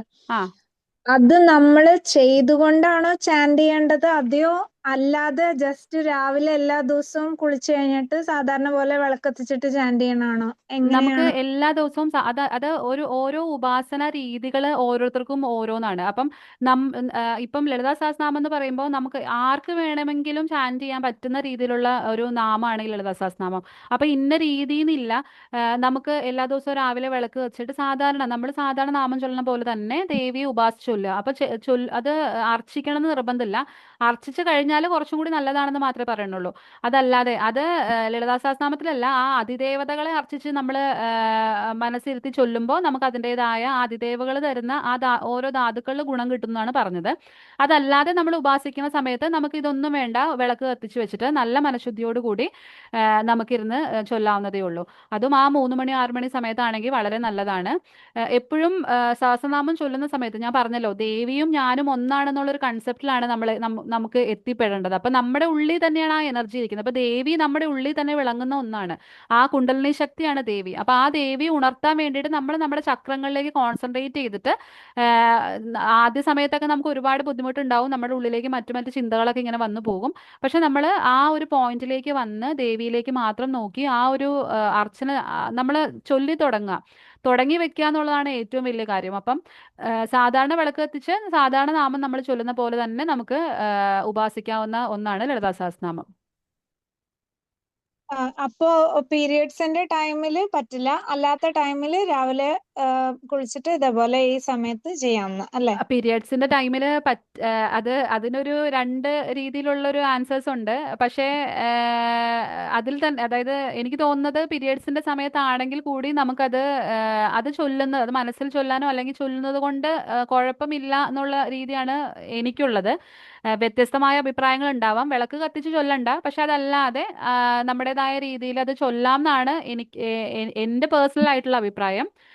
അത് ഓരോരുത്തർക്കും ഓരോന്നായിരിക്കാം. കാരണം നമ്മൾ കാലങ്ങളായിട്ട് കൈമാറി വരുന്ന ഒരുപാട് ആചാരങ്ങളുണ്ടല്ലോ, അതനുസരിച്ചായിരിക്കാം. പക്ഷേ എൻ്റെ അഭിപ്രായത്തിൽ, എൻ്റെ തികച്ചും എൻ്റെ പേഴ്സണൽ ആയിട്ടുള്ള അഭിപ്രായത്തിൽ ഞാൻ പറയുന്നത്, എല്ലാ കാലത്തും നമ്മളോട് അടുത്തിരിക്കുന്ന ഒരാളാണ് ദേവി. അപ്പം ദേവി അറിയാതെ ഒന്നും നമുക്ക് സംഭവിക്കുന്നില്ലല്ലോ. അല്ലെങ്കിൽ ആ ഒരു എനർജി നമ്മുടെ കൂടെ എപ്പോഴും ഉള്ളതാണ്. അപ്പൊ അത് കണ്ടിന്യൂസ്, അത് നമ്മുടെ ഏത് അവസ്ഥയിലും നമുക്ക് ഒരു പ്രത്യേക അവസ്ഥയിൽ മാത്രം നമുക്ക് ഓടിച്ചെല്ലാൻ പറ്റാത്ത ആളല്ലല്ലോ ദേവി. എപ്പോഴും നമുക്ക് ഓടിച്ചെന്ന് നമുക്ക് ആ ഒരു പീസ് ഓഫ് മൈൻഡ് തരുന്ന ഒരാളല്ലേ ദേവി. അപ്പൊ അത് ഏത് സമയത്തും ചൊല്ലാം എന്നാണ് എൻ്റെ പേഴ്സണൽ ആയിട്ട് അഭിപ്രായം. അതെന്റെ പേഴ്സണൽ ആയിട്ടുള്ള മാത്രം അഭിപ്രായമാണ്. അത് ഓരോരുത്തർ ഫോളോ ചെയ്ത് വരുന്ന രീതി അനുസരിച്ചിട്ട് നമുക്ക് നോക്കാം. Okay, thank you doctor. Thank you. കേക്കാം. ഹലോ, ആ, പറഞ്ഞോളൂ. Thank you. വളരെ ഇൻഫോർമേറ്റീവ് ആയിട്ടുള്ള സെഷൻ ആയിരുന്നു. ഇപ്പം അശോകം പോലെയുള്ള ചെടികൾ വീട്ടിൽ വെക്കുന്നത് നല്ലതാന്ന് പറഞ്ഞു. അതിന് മുന്നോടിയായിട്ട് പറഞ്ഞ പാലപ്പൂ ഉണ്ടല്ലോ, ചെമ്പകം, ആ അതും വീട്ടിൽ വെക്കുന്നത് സാധാരണയായിട്ട് വീടുകളിൽ കേൾക്കാറ് അത് വീട്ടിൽ വെക്കാൻ പാടാത്തൊരു ചെടിയായിട്ടാണ്. അപ്പം അതിനെ പറ്റിയിട്ടും കൂടെ ഒന്ന് ബ്രീഫായിട്ട് പറയാൻ പറ്റുമോ? അങ്ങനെ നോക്കുന്ന സമയത്ത് നമ്മൾ വൃക്ഷായുർവേദവും മറ്റേ വൃക്ഷായുർവേദം പോലുള്ള ഇതും കൂടി വെച്ച് നോക്കുമ്പോഴാണ് നമുക്ക് ചമ്പകത്തിന്റെ നമ്മുടെ വീടുകളിൽ അടുത്ത് വെക്കാമോ ഇല്ലയോ എന്നൊക്കെ ഉള്ളത് പറയാം. അതായത് കൂടുതലും പറയുന്നതെന്ന് വെച്ച് കഴിഞ്ഞാല് ദേവന്റെ അധിവാസമുള്ളതാണ് ചെമ്പകം. അപ്പൊ നമുക്ക് അങ്ങനെ വെക്കാൻ പാടില്ല, ദൂരേക്ക് വെക്കണം എന്നൊക്കെയാണ് പറയാ. പക്ഷെ വീട്ടില് അധികം അടുത്തല്ലാതെ ദൂരത്തേക്ക് വെച്ച് കഴിഞ്ഞാൽ പ്രശ്നമില്ലാത്തുള്ള ഒരു സസ്യം കൂടിയാണ് ചെമ്പകം. അതിനങ്ങനെ വേറെ കുഴപ്പങ്ങളൊന്നുമില്ല. പിന്നെ അതുപോലെ കൂടുതലും നമ്മൾ ശ്രദ്ധിച്ചത് നമുക്കറിയാം. ഇപ്പൊ വൃക്ഷായുർവേദത്തിന്റെ കൺസെപ്റ്റ് വെച്ചിട്ടാണ് ഞാൻ പറയുന്നത്. അതായത് കൂടുതലും ഇവര് വീടിനടുത്ത് വെക്കരുതെന്ന് പറഞ്ഞിട്ടുള്ള സസ്യങ്ങളിൽ മെയിൻ ആയിട്ട് വരുന്നത് ഒന്ന് പടർന്ന് പന്തലിച്ച് നിൽക്കുന്ന സസ്യങ്ങളായിരിക്കാം. അതല്ലെങ്കിൽ പെട്ടെന്ന് അധികം കാതലില്ലാത്ത മരങ്ങളായിരിക്കാം. അപ്പൊ പെട്ടെന്ന് ഒടിഞ്ഞു വീഴാനുള്ള സാധ്യതകൾ ഉള്ളതും, അല്ലെങ്കിൽ പടർന്ന് പന്തലിച്ചിരിക്കുന്ന കൊമ്പുകളുള്ളതാവുമ്പോൾ നമ്മുടെ വീടുകളിലേക്ക്, അതായത് ഈ ശാഖകൾ വഴി വീടുകളിലേക്ക് ഈ ക്ഷുദ്രജീവികൾ കയറി വരാനും, അല്ലെങ്കിൽ ഇവൻ കള്ളന്മാർക്കാണെങ്കിലും പെട്ടെന്ന് കയറി വരാനൊക്കെ ഉള്ള സാധ്യതകൾ ഉള്ളത് കൊണ്ടാണ് ഇത്തരം സസ്യങ്ങളെ നമ്മൾ വീടുകൾക്ക് അടുത്ത് വെക്കരുതെന്ന് പറയുന്നത്. അപ്പം അരയാല് പോലുള്ള സാധനങ്ങളെല്ലാം പറയുന്നുണ്ടല്ലോ. പക്ഷെ അതൊരു പർട്ടിക്കുലർ ദിശയിൽ വെച്ച് കഴിഞ്ഞാൽ നമുക്ക് ഓക്കെയാണ്. അപ്പം ചമ്പകത്തിന്റെ കേസിൽ അത് കറക്റ്റായിട്ട് വൃക്ഷായുർവേദത്തിൽ മെൻഷൻ ചെയ്തിട്ടുണ്ടോ എന്നുള്ള കാര്യം എനിക്ക് അറിയില്ല. അതൊന്ന് റെഫർ ചെയ്താലേ എനിക്ക് അറിയാൻ പറ്റുള്ളൂ. പക്ഷെ നിലവിൽ അങ്ങനെ ഒരു കുഴപ്പമില്ലാത്ത സസ്യമാണ് ചമ്പകം കൂടുതലും. പക്ഷേ അമ്പലങ്ങളിലാണ് നമ്മൾ കൂടുതൽ വെച്ച് കാണാറ്. കാവുകളൊക്കെ ബേസ് ചെയ്ത് പോകുന്ന സമയത്ത് മിക്കവാറും കാണുന്ന ഒരു സസ്യമാണ് ഈ ചമ്പകം. താങ്ക്സ്.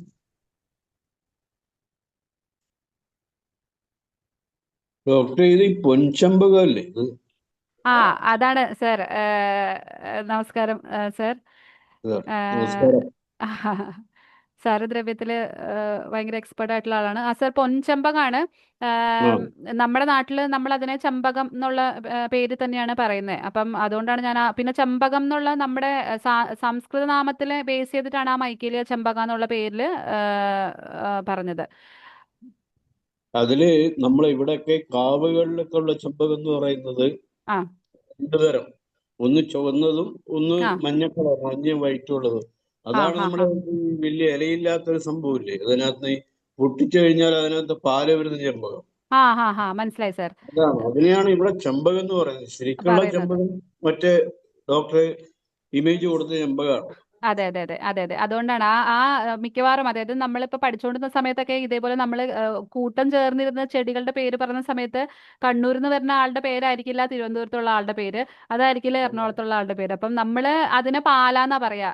ഇപ്പൊ സാറ് പറഞ്ഞ ആ ചെടീനെ ഇത് ലാറ്റക്സ് നമ്മളും അതിനെ പാലാന്നുള്ള ബേസിലാണ്. ഇപ്പൊ പ്ലുമേറിയ എന്നാണ് അതിന്റെ ബൊട്ടാണിക്കൽ നെയിം വരിക. പ്ലുമേറിയ സ്പീഷീസിലുള്ള ദ്രവ്യങ്ങളെ ആ ചെടികളെയാണ് അങ്ങനെ പറയുക. ഇപ്പൊ സാറ് പറഞ്ഞത് ഇതാണ്. പക്ഷെ ശരിക്കുള്ള ചെമ്പകം എന്ന് പറയുമ്പോൾ നമ്മൾ ഈ പ്രസന്റേഷനിൽ കാണിച്ച പോലുള്ള ചെമ്പകത്തിനെയാണ് നമ്മുടെ ഈ ലളിതാ സഹസ്രനാമത്തിൽ ഉദ്ധരിച്ച് കാണുന്നത്. അതെ അതെ അതില് പിന്നെ ഈ കദംബം എന്ന് പറയുന്നത്, ആ കദംബല്ലേ നമ്മുടെ ഈ നിചുളാതിലേപം ആ ഇല്ലേ, അതെ സർ. അതെ അതെ അതെ അതെ അതെ. അതെ അതെ അത് തന്നെ സർ. ഏതാ ക്ലാസ് വളരെ നന്നായിട്ടുണ്ട്. Thank you sir. Okay. Doctor, അപ്പൊ ഈ വെളുത്ത ചെമ്പകം നമ്മൾ വീടുകളിൽ വെക്കുന്നത് വേറെ വെറൈറ്റി ആണോ? വെളുത്ത ചെമ്പകം എന്ന് ഉദ്ദേശിക്കുന്നത് ഞാൻ ഇതിൽ കാണിച്ചിട്ടുള്ള ഇതിനെ തന്നെയാണോ? മൈക്കേലിയ ആ ചെമ്പകത്തിനെ യെല്ലോ തന്നെയാണോ കളർ പറയുന്നത്? യെല്ലോ കളർ ഡോക്ടർ കാണിച്ചില്ലേ, അതുപോലെ തന്നെ വൈറ്റ് കളർ വൈറ്റ് നമ്മൾ. കളർ ഉണ്ട് ഉണ്ട് ഉണ്ട്. അതെ അതെ. ആ ആ സെയിം തന്നെ, ഡിഫറെന്റ് വെറൈറ്റി അല്ലേ? അതെ അതെ ഡിഫറെന്റ് വെറൈറ്റി ആണ്. അത് ഇപ്പൊ നമുക്ക് കൂടുതലും ഈ ഗോൾഡൻ ചെമ്പ എന്നൊക്കെ പറഞ്ഞിട്ട് ഒരുപാട് വെറൈറ്റി, ഈ ഗാർഡൻ വെറൈറ്റീസും ഒരുപാട് വരുന്നുണ്ട്. പക്ഷേ ബൊട്ടാണിക്കൽ ഐഡന്റിറ്റി ഇത് തന്നെയാണ്. Okay, thank you. ആ